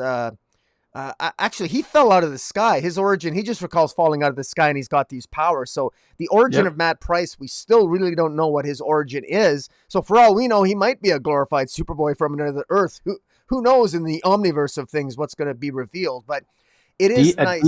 Go ahead. Yeah, a de-aged Connor Kent, perhaps. Yeah, exactly. Yeah, but no, this is a nice story. That way DC could say, so we aged up John Kent. Sorry that we ruined him. But look, we de-aged Connor to make up for it. Yeah, exactly. All right. Well, the last story is called Extraction. Here comes the requisite Red X story. By writer Tim Sheridan. Rafa Sandoval does the pencils. Jordi Tarragona on inks. Alex Sinclair on colors. Rob Lee on letters. Gorgeous art. Showcasing all the detail that Rafa puts into his art. Jordi Tarragona inks. Gives a lot of grit.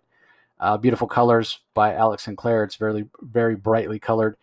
And it's basically the story of 9 years ago, Red X being out there saving foster kids that are basically being trained up to be foot soldiers for Black Mask. But then at the end of the story, which then jumps forward to only 3 months before the first issue of Teen Titans Academy, and we have somebody offering this figure in shadow, 2 figures in shadow, one of them saying to the other, so kid, do you want the mask or not? So to me, that is indicative of there's been more than one Red X over time. So if anything, all this story does is raise more questions about what the hell is Red X? Who is Red X? What's going on? I don't know. And I've said it before, but I'll say it again because it bears mentioning. I just hope they don't drag it out too long. Yeah. And if they were just going to have Red X be a character and not be shoving the mystery down our throat, I'd be okay with that too, right? Like I think of it as like Wolverine, right? Like his origin was a mystery for years and years, if not decades. And it was mentioned once in a while, but it wasn't the driving force of the narratives of the Wolverine stories. And we were all okay with that. And then eventually we got the Weapon X and Marvel Comics Presents. And then eventually we got the Origin series by, oh my God, how am I drawing a blank? Paul, who wrote it? What's Paul's? The what stories? Sorry? The Origin miniseries. Paul Jenkins?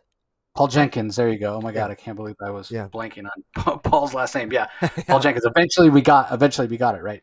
Yeah. But that's the problem with Red X. Like if he was just a member of the team and we're just getting Red X stories and it wasn't constantly being shoved at our face that it's a mystery, that's the frustrating part. Okay, you're giving us mystery. That's the only aspect to Red X and who is he and all these questions. Just tell stories with them.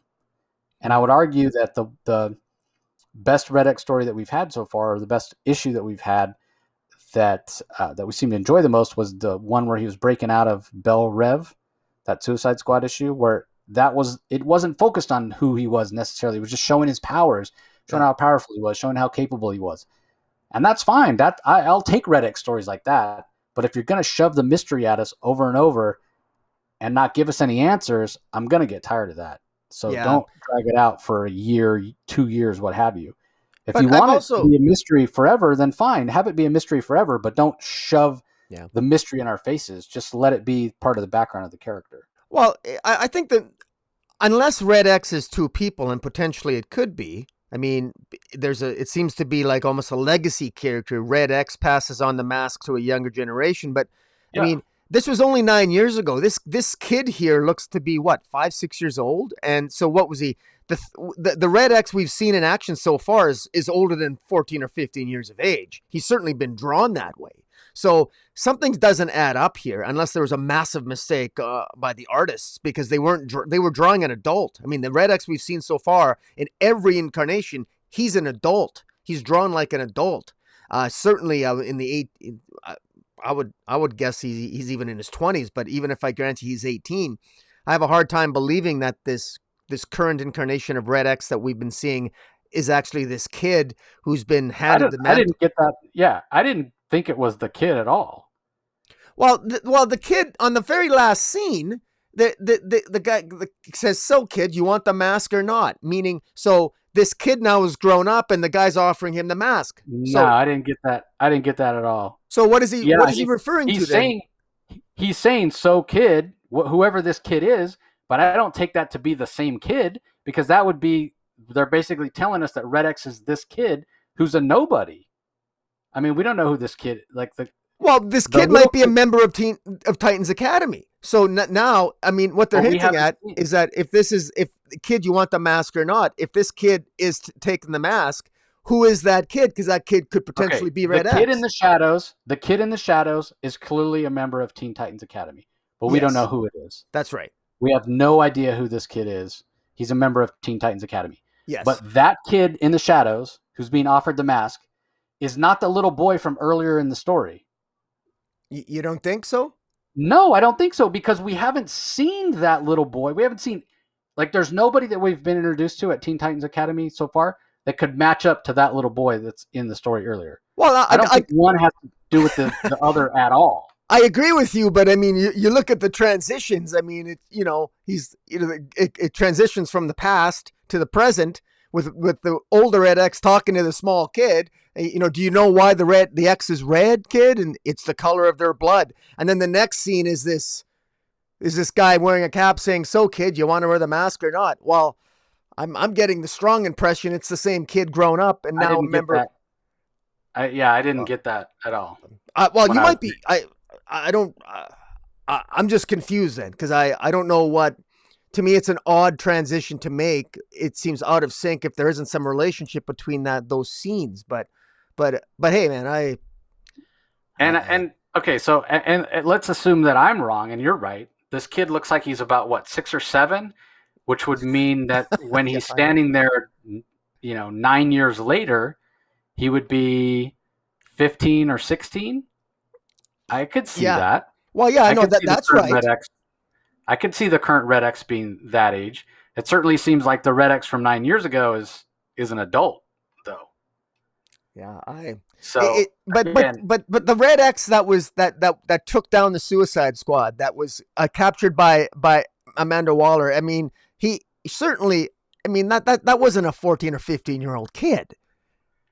No, I said 15 or 16. Well, yeah, I know, but still, I just have a hard time. It just looked like an adult to me. I don't know. I mean, I see a lot of 15 to 16-year-olds. They don't quite look like adults. And again, maybe I'm nitpicking here, but something just seems off to me. Well, again, this goes to the fact that they're putting them everywhere. They're putting them in multiple books. There's no sort of consistency to it, and I feel like they're building this mystery the wrong way. There's building a mystery and getting people intrigued, but we've gotten so little context that it becomes problematic, and we end up just, it's one thing to guess and have theories about who Red X is, what his origin is he a legacy character, but that's all fine and fun, we can kind of speculate. But when we're completely lost, Yeah. I think that's a problem. And we Well, don't even have enough context or understanding of what Red X is, what his powers are, where he comes from. Like, there's not enough. You want to keep his identity a secret? That's fine, but well, at least give us some context. Like, what are his powers? well. Where did he come from? You know what I, I mean? I want to know why we're supposed to care.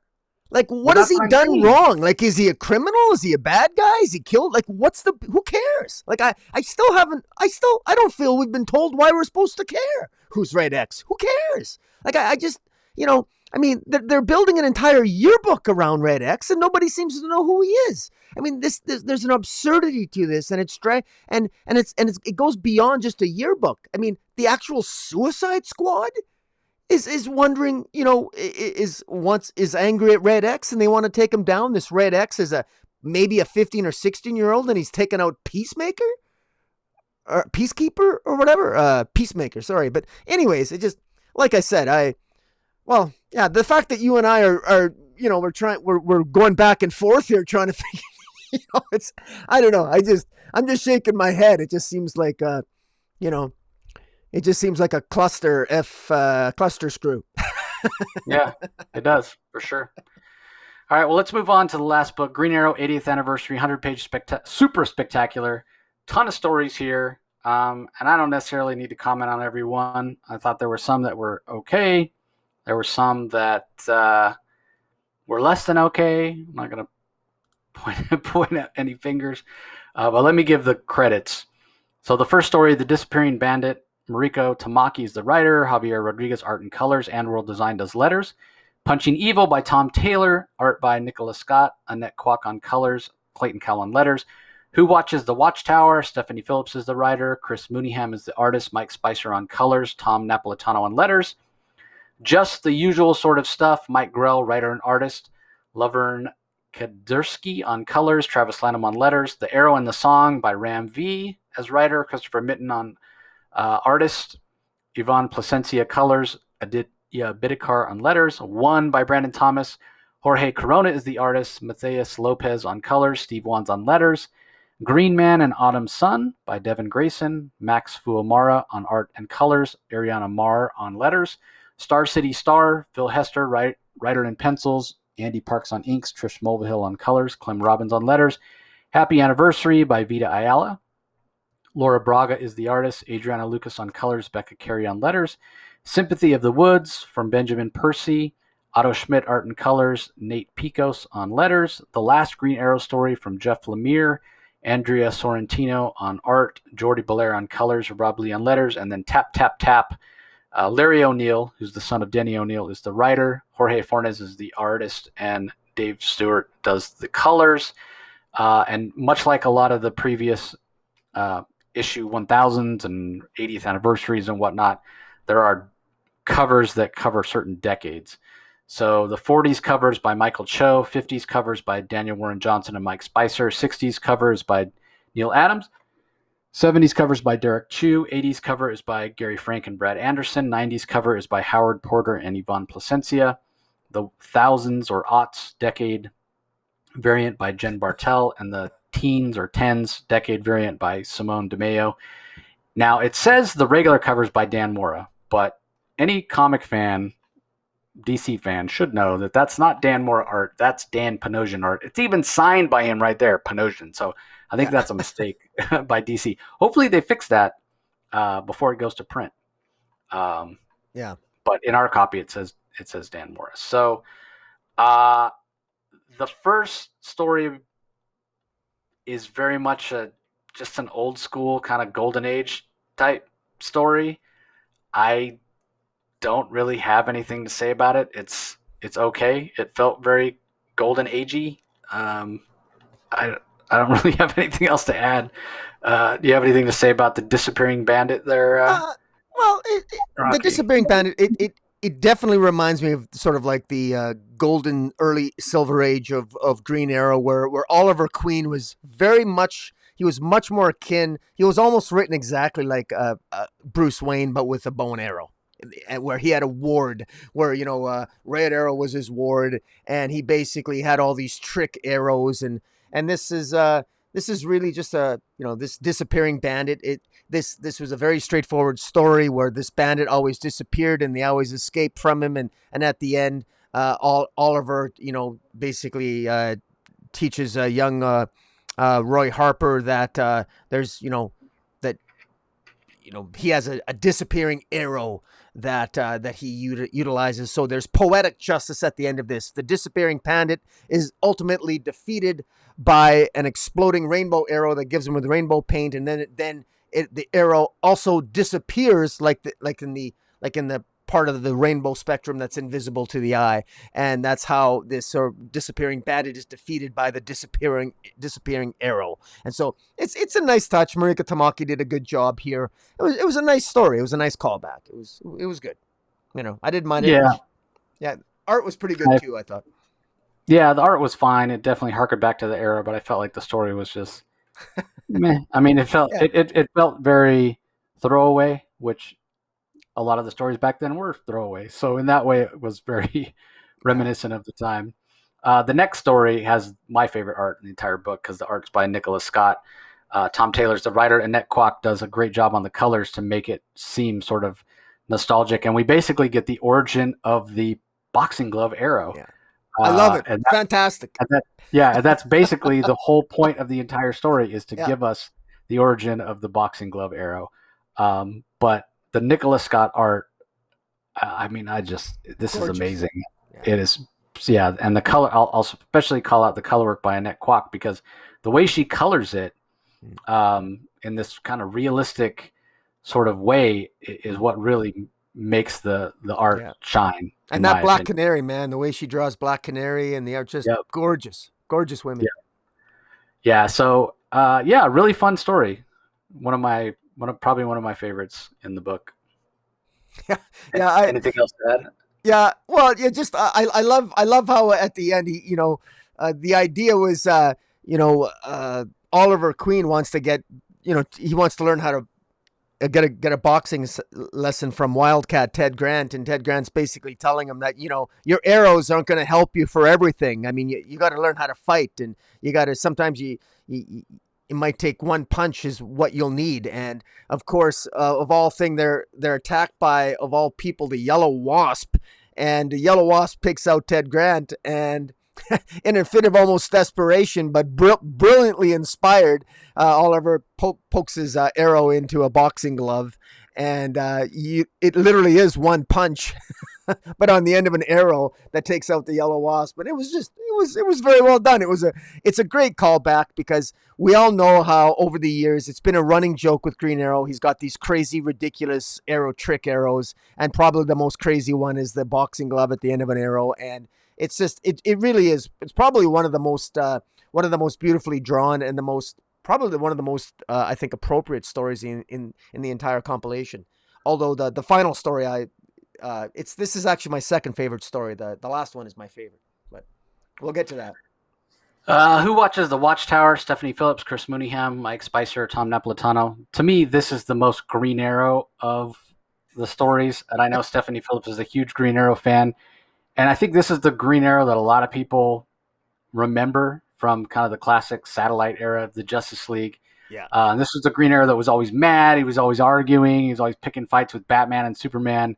And it's no different here. The whole Justice League is going on a mission, and it's Green Arrow's turn to stay back on monitor duty, and he's bitching about it, saying, "Why are you leaving me behind? Blah, blah, blah." And then basically the tower gets attacked, and he repels the alien invaders all on his own and makes a big mess of the tower, and then pretends like nothing happened and everybody comes back, which pisses them off, and he loves it. So for me, it was great because Stephanie Phillips got a chance to write what she probably considers her Green Arrow. This Oliver Queen that's just anti-establishment and kind of stick it to the man kind of thing. And even though he's a member of the Justice League, in a way, Justice League is part of that establishment that he's trying to take down. So, great story. I like that he pisses off Hawkman because I always remember that Green Arrow and Hawkman they hated each other. They're always arguing, and I love the fact that one of the that Hawkman's helmet gets injured here, and and of course, Oliver just has a smirk and grin on his face as he's sipping coffee from his Justice League mug at the end. So it was well played. It was definitely a nice callback. I mean, that's a classic era of the Justice League comic book run there, and yeah, it's great. Stephanie Phillips. This is a really nice tribute. Yeah, definitely. Same thing with the next one, just the usual sort of stuff, written and illustrated by Mike Grell. And he did the Longbow Hunters, which sort of brought Green Arrow back to prominence after Crisis. It was just interesting to see him tell a story with Green Arrow and Shadow once again. And this one ends in such a way that maybe it's not the end, because it says definitely not the end. And Green Arrow and Shadow are rescuing some women that are being sold as slaves, human trafficking, and definitely a kind of a real world problem, street level type stories and characterization that Mike Grell used to do so well. So be curious to see if there's more of that to come, and if Green Arrow's getting another series. It's been a while since he's had his own series, so we'll see. Anything to add to that, Rocky? Not really. I honestly, I really got into Mike Grell, the Longbow Hunters. Is there a more classic Green Arrow series ever than that? Just classic, and I fell in love with Shadow, the character Shadow, that is portrayed here in all her glory, and I just love it. There's something about Mike Grell and Green Arrow; they definitely go together. I mean, it's such a great combination, and I love the fact that when we might be seeing more of it, because it does say definitely not the end at the end of this series, and I'm at the end of this small story, and yeah, and it reminds, at one point in this story, Oliver turns to Shadow and said, remind me to, he mentioned something about, whose idea was it to come to Bolivia? It sort of reminded me a little bit of the rapport between Hawkeye and Black Widow in the Marvel movies. And I like to see that. I think we need to have more of that sort of character building with these great characters, and I'm definitely looking forward to it. I hope it's definitely not the end, as it teases. Yeah, the next story is by Ram V, Christopher Mitten, Yvonne Placencia colors, Abita Karn letters, and it's basically the Arrow and the song, and it's kind of a humanizing story for Green Arrow, and there's a poem that kind of narrates the story, and Ram V took inspiration from Longfellow. So we get Amico, we get some Oliver Queen and Dinah Lance love story, if you will, sort of talking about their relationship. And in a way, it's a very sort of quick, here's a timeline of Oliver Queen. Here's him being a spoiled billionaire on a boat. Here's him being stranded on an island. Here's him falling in love with Black Canary. Here's him interacting with his daughter. So I thought it was okay. I think that if you aren't familiar with Green Arrow, if you're not familiar with Oliver Queen and the things he's been through in his life, that you may feel like it's lacking because you don't really have any points of reference. So it's not Ram V's best work, but I thought it works. Yeah, is that supposed to be Amiko, the young girl in the story? Yep. Yeah, okay. That's what I took it as. Yeah. Yeah, okay. I for some reason I didn't know. Is she a? I guess she is. She is a woman of. She is a girl of color, isn't she? Well, yeah, because her She's mom. Shadows. Is she Yeah. Shadows offspring? Yep. Right. Okay. Yeah. Yep. Sorry, I'm just. It's been a while, man. It's good. I'm glad I'm reading this, refreshing my memory. But yeah, no, I like this. This was really nice. Ram V, like I said, I wasn't aware that was. I assumed that was probably from some famous writer. You said Longfellow, and yeah, this is beautiful. And it actually says, I'm looking right at it. It says after Longfellow. Yes, yeah. It's very beautiful. It's like I said, it's just it's a feel good story, and it works, and it nails down the family feeling between Oliver and Dinah and Amiko. Yeah. Yeah, next up we have this little interlude called Lessons in Friendship with Oliver Queen, where they pull in these little panels from all these different appearances of Oliver over the year, and they kind of make fun of these rules that he has. Lessons in Friendship with Oliver Queen. What's interesting is there's no credit for who put this together. Yeah. But definitely some interesting moments in Oliver Queen's interactions with other heroes. It definitely reminds us that Oliver Queen is a pretty antagonistic and argumentative character or Yes, I has been agree. at times in the DCU. Next up, we have a story called Star City, or one rather, that takes place in Star City, written by Brandon Thomas, Jorge Corona on art, Mateus Lopez on color, Steve Wands on letters. I'm used to Jorge Corona's art being much more clean than this. This is really dirty. I didn't care for this style for Corona. I prefer his much cleaner style. It's a Yeah. Connor Hawk story, but it didn't feel to me like the Connor Hawk that I'm familiar with. It didn't even feel like the new Connor Hawk that we've had in Robin. So this was probably my least favorite. It just I didn't really understand the point other than, hey, it's a Green Arrow 80th anniversary. We should put a Connor Hawk story in here. I mean, we're told that Oliver Queen is dead, but again, like, what's the timeline? What's the context?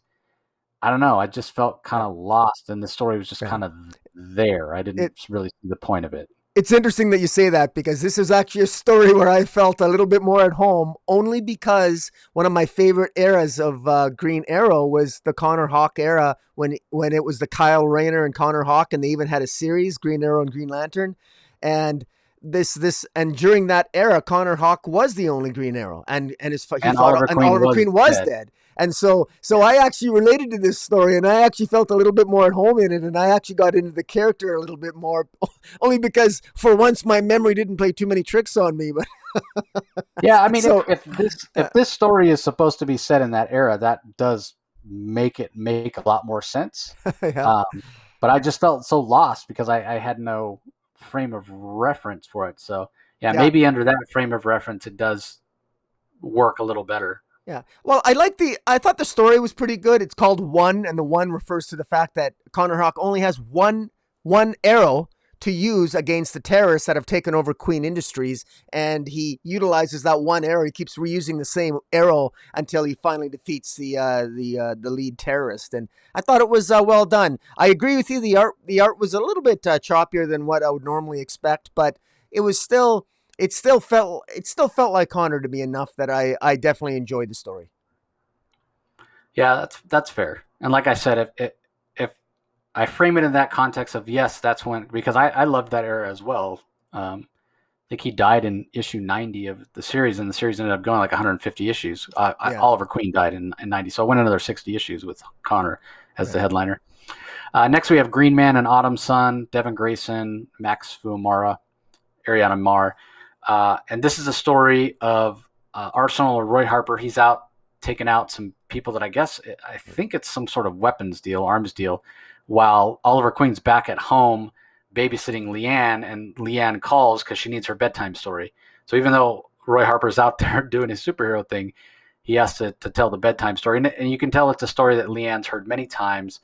And it's basically the story of Oliver Queen and Roy Harper in modern times, modern DC history of how they came together, and sort of a quick and dirty recap of their relationship and the problems that Roy Harper's gone through with drugs and whatnot. So in that context, I think it worked very, very well.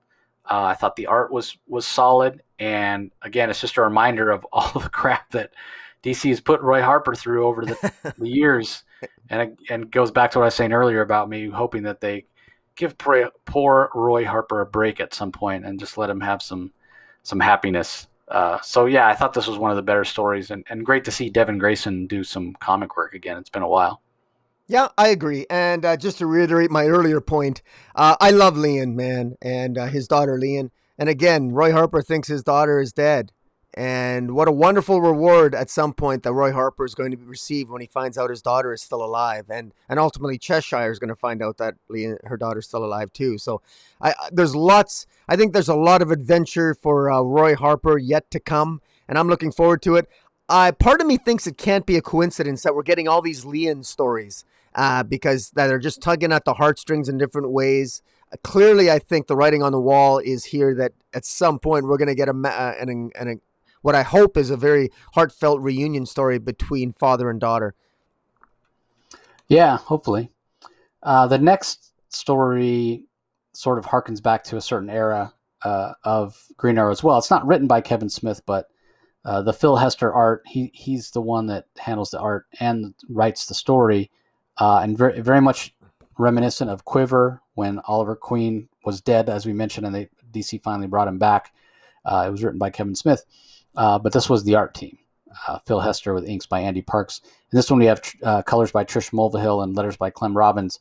Um, and yeah, I mean, there's not much more to say about that. It's very much a story of that time, and you can't not think about that era of Green Arrow, which was really sort of heartfelt and emotional. I don't think Kevin Smith gets enough credit for how excellent of a comic book writer he is, how much emotion he brings to his stories.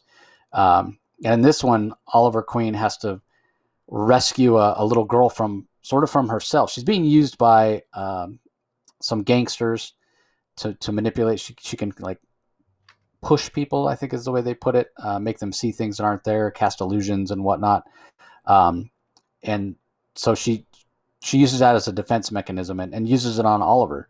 And he ends up having to sort of face her down and face up against some of his classic villains, Onomatopoeia, Count Vertigo, even has to fight against Hal Jordan and Black Canary, which is kind of the giveaway to him that he knows it's not real. So I don't think it's as emotional a story as Quiver, obviously, especially because it's just a real short 6-pager here. But it definitely, with the art style, invokes that era. So I thought it was okay. I thought it was pretty good.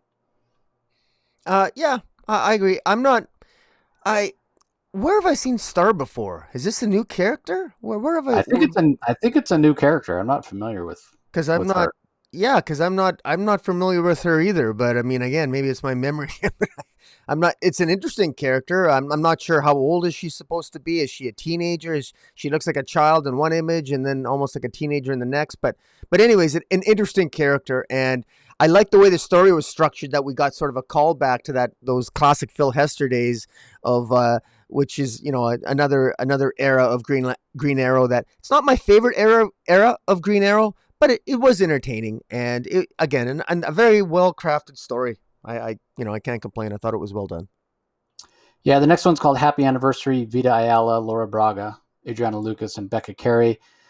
This one, the art is gorgeous. The story itself, I guess, it felt like a reason to kind of showcase the relationship between Green Arrow and Black Canary, how they have a lighthearted relationship for the most part, and it's never quite what they think it is because any sort of romantic or fun things they ever plan are always interrupted by this villain attacking or that villain attacking or whatever. But at the end of the day, what kind of bugged me was the fact that they were able to capture Deathstroke at all. I was like, wait, what? But then we find out, I was just trying to distract you. I was paid to keep you out of a certain part of town. So then I got, okay, I guess it makes sense. He allowed himself to be captured. But we don't even find out what's going on with that part of town. They head off to figure out what's going on their anniversary. And in a way, I guess it sort of summarizes their relationship. They hope for a nice, quiet evening at home with a nice meal to celebrate their anniversary, but Dinah and Oliver end up fighting crime, fighting villains on their anniversary instead, which I suppose is much more true and indicative of the relationship they have than a quiet dinner at home. So the art was solid, colors were really great.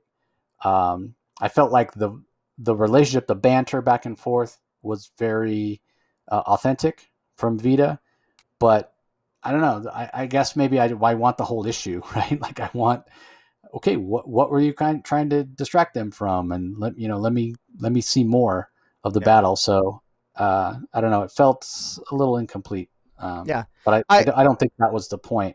I think the point was the banter. Yeah. So. Yeah, I agree. I think I'm gonna show some Deathstroke love here. I don't know if I'm sure you remember, but there was a time back in the day during Identity Crisis where Green Arrow really pissed off Deathstroke and took out his eye, and there was a time when Deathstroke also played a role in taking out Bloodhaven, and then there was a time where Green Arrow bettered himself, came back better than ever, and took down Deathstroke. It was really a great storyline. So I'm just glad to see Deathstroke in here. I do think he's a little misused. Deathstroke, at least Deathstroke hates Oliver Queen. At Yeah. least he hates Oliver Queen. At least in the in the storylines I remember, we're going all the way back to Identity Crisis. So this was a little bit. I don't see Deathstroke doing any favors for Oliver Queen, but in any event, it was nice to see Deathstroke, even if it was for kind of a by the numbers story. Yeah, next up we have The Sympathy of the Woods, writer Benjamin Percy, art by Otto Schmidt, letters by Nate Picos. Now, I will say that along with Juan Ferreira and Stephen Byrne, Otto Schmidt, like that for me, that's one of my favorite eras of Green Arrow when Benjamin Percy was writing it and you had those three artists trading off arcs because every one of them, Otto Schmidt, Stephen Byrne, Juan Ferreira, they'd not only draw it, they would color it. And it just made the art pop because they knew when they were drawing it, they drew with the eye toward knowing how they were going to color it. And it made the art absolutely spectacular. So, again, seeing Otto Schmidt give me some start to finish art in a Green Arrow story, I'm 100% in. And Benjamin Percy was a great writer. That was where the first comic book work that I became familiar with Benjamin Percy, and I loved it. I absolutely loved it. So this harkens back to that time, and it works really, really well. And ultimately, what the story is about. So Merlin is attacking. Green Arrow's supposed to be out on holiday camping in the woods with his friends, and instead he's being stalked by Merlin. And ultimately, at the end of the story, Merlin is defeated, and it's not that he's defeated by Green Arrow because we're told that Green Arrow isn't just one man. It's a family, it's a forest, it's a quiver. There's more than one arrow in a quiver, and there's more than just Oliver Queen when it comes to Green Arrow. So we see Emiko, we see John Diggle, we see Black Canary, and we see Oliver Queen. And so it's a great reminder that over the years, Green Arrow has become more than just Oliver Queen. And I think the best Green Arrow stories do involve other characters, whether it's Emiko or John Diggle or certainly Black Canary. I think those work a lot better than the just the Oliver Queen stories. Although I do have, as I said, a soft spot in my heart for certain eras of Green Arrow, especially the one that leads to his death. It was called Crossroads, and it ran for like 10 issues when Oliver was out on his own. With great, I think it was drawn by Jim Aparo. It was like fantastic art. But anyway, this is just a reminder that Green Arrow is more than just Oliver Queen, and done very well by Benjamin Percy. What did you think, Rocky? I don't have much to add. I agree. This was a really good one. I really liked it, and you hit the nail on the head with the art is really good. And Benjamin Percy, I thought the beginning of his Green Arrow run was better. I thought it sort of petered out near the end there, but I think Benjamin Percy's only gotten better. I actually think he's done really well at Marvel too, and and so he certainly definitely got his feet wet with Green Arrow, and he did a good job. And I'm so glad. One thing I can't complain about in this compilation with Green Arrow is that we really are. This is a fitting tribute. We're getting a lot of the great writers and the people that deserve to come back to write some Green Arrow stories. We're definitely getting the classics of the last 25, 30 years. We're getting some great tributes here from writers that definitely and artists that deserve to come back and strut their stuff and remind us of why we love this character. Yeah, another critically acclaimed run that was after the J.T. Kroll run that kicked off the New 52 Green Arrow was Jeff Lemire writing and Andrea Sorrentino as the artist, and then those two continued their creative relationship most recently with Gideon Falls, which won Eisner's and is critically acclaimed and hopefully going to become a TV show at some point. And then they just announced they're working on a new. The title of it slips my mind right now, but they just announced the title of their new, and it's about like the animals that were first lost into space and then they are launched into space, I should say, and then eventually come back to Earth, like show up and like, hey, we're back, Right. and they're evolved or something. So anyway, but this it's called The Last Green Arrow Story from writer Jeff Lemire, Andrea Sorrentino on art, Jordi Belair on colors, and Rob Lee on letters. I'll let you go first because I know you said this was your favorite story. So what do you have to say?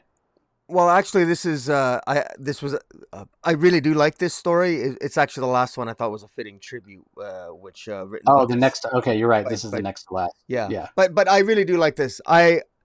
Uh I will say overall, next to the Mike Grell Longbow Hunters, I love Jeff Lemire's run on Green Arrow. It's my favorite, and Andrea Sorrentino's art was fantastic. And um, I just love this style. I love this style of art, and I just love Jeff Lemire. I thought was just I just loved narratively. I loved his Oliver Queen. His Oliver Queen was sort of dark and visceral and a little bit, maybe a little bit too dark at times. But even here, talking about the final hunt and in the end of this story, we've got sort of a Oliver Queen sort of metaphorically sort of lighting himself on fire, the final arrow and almost like burning himself at the stake. And I thought it was it's a I got more of a metaphor out of this story.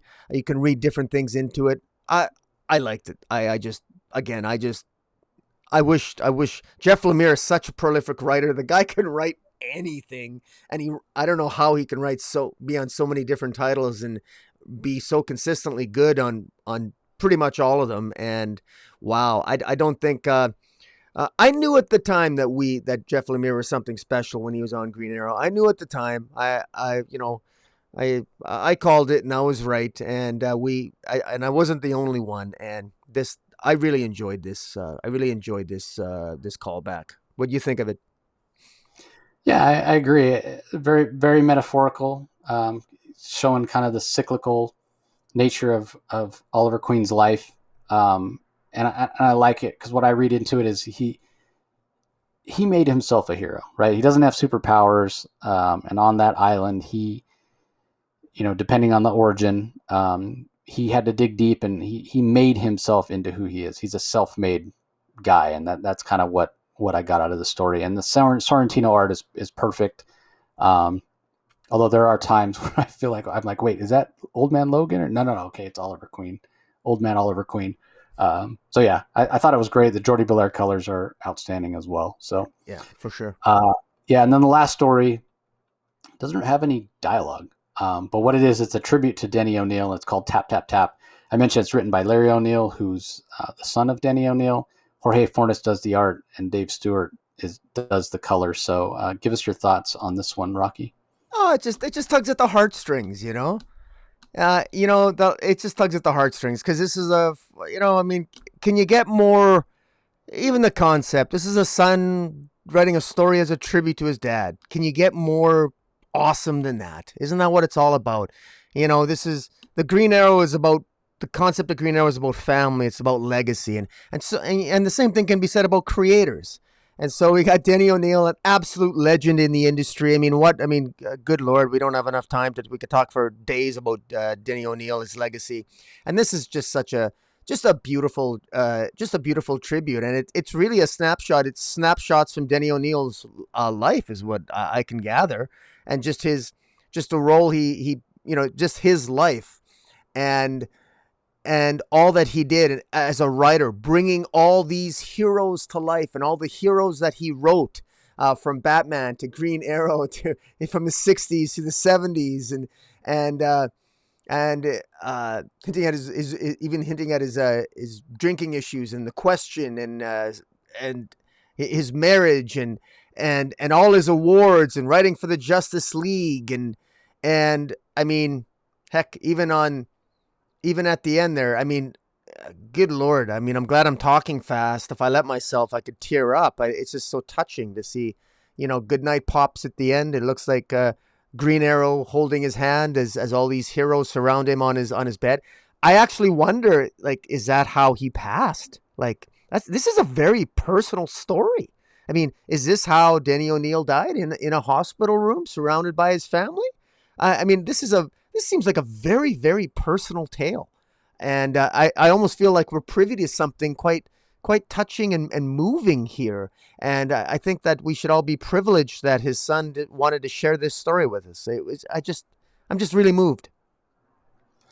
Yeah, there's so much here in terms of little details that are fantastic, right? Yeah. Every word balloon, and I say word balloon because again, there's not really any words, but what would be the word balloons are shaped in such a way to convey what Denny is thinking about during that period of his life. It starts off with him, sitting on the floor of what must have been his childhood apartment, listening to a cowboy serial, what I'm assuming is a radio serial on the radio, and the balloon is shaped like a cowboy hat, and the cowboy's riding through, and even the name, even the title, tap tap tap. If you look at the font, right, like that first tap is clearly a typewriter. Yeah. The second one is clearly a word processor where there's some sharp right angles, perpendicular angles on the letters, and Yeah. then the third is a modern computer where the letters are much more streamlined.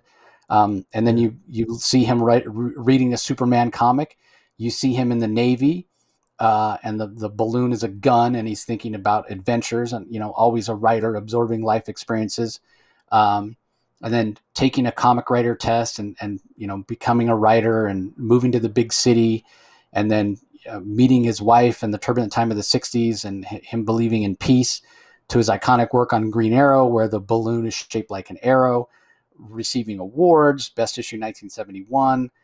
That's a reference to the Speedy drug issue, writing the Justice League, and then Rocky alluded to his drinking issues and him having joined AA, and the balloon is shaped like a bottle. Um, Going to see kung fu films, and being inspired, taking his own son, which I assume is Larry, to see those films, and getting married. The Question, which one of the uh, characters he's most known for working on. We see him with all his awards, and then him getting to see the legacy, part of what he helped build. I mean, he was so influential as the group editor, and wrote tons of Batman stories as well. But seeing Batman 1989, and that come to life, and so much of it inspired by stories he created, and then probably the part of the story where the most time passes is between that panel of him seeing Batman 89, and then the next panel where, hey, now you see a lot of these characters that you've contributed to over the years on on TV, in other medium, Batman, Green Lantern, Green Arrow, Superman, Wonder Woman, Flash, all these characters that he's written, and to the point where even as he was in his last days, still a storyteller. So Rocky's right. I mean, absolutely incredible story. I did have the opportunity to meet Denny O'Neil once, just a couple years ago. I think it was 2018 at Phoenix Comic Con. And it was a real pleasure to meet him and to hear him talk. And so, yeah, you can't really overstate how much Denny O'Neil meant um, to DC Comics from the 70s through the 80s into the 90s, especially with his Batman work, as an editor. I mean, he steered the ship, and yeah, fitting tribute. So definitely worthy of this tribute. Absolutely. Yeah. So, So that does it for the DC books, and even though I thought this would be a shorter episode because there's only four, but like we said, they're all very long, especially the 100 pager there at the end. So next week, as we mentioned, it's a huge week. I think there's 16 DC books, of which we'll probably talk about 13 of them. yeah, But man, insane. better start. I guess we better start reading them now. yeah. Um, I already have started reading them now. Yeah, I need to get on it because it'll sneak up on me before I know it, and then I'll be frantically trying to read them all on the same day we're going to record. So, Yeah. but yeah, that's it for DC this week. It wasn't a heavy week at all, and sometimes there's, oh well, we didn't cover this because we're not caught up on it or whatever. There's not even anything else. That is literally is it, just these four books. So. Anything you got coming up this week that you want to tease, Rocky?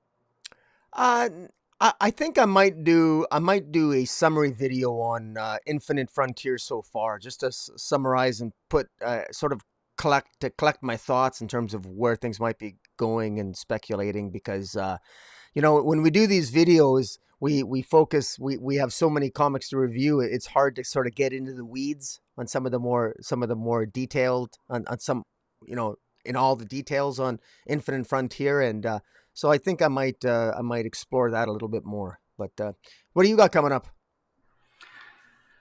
I don't have anything coming up this week. Nothing I can mention. There will be a creator owned spotlight for another zoop.gg.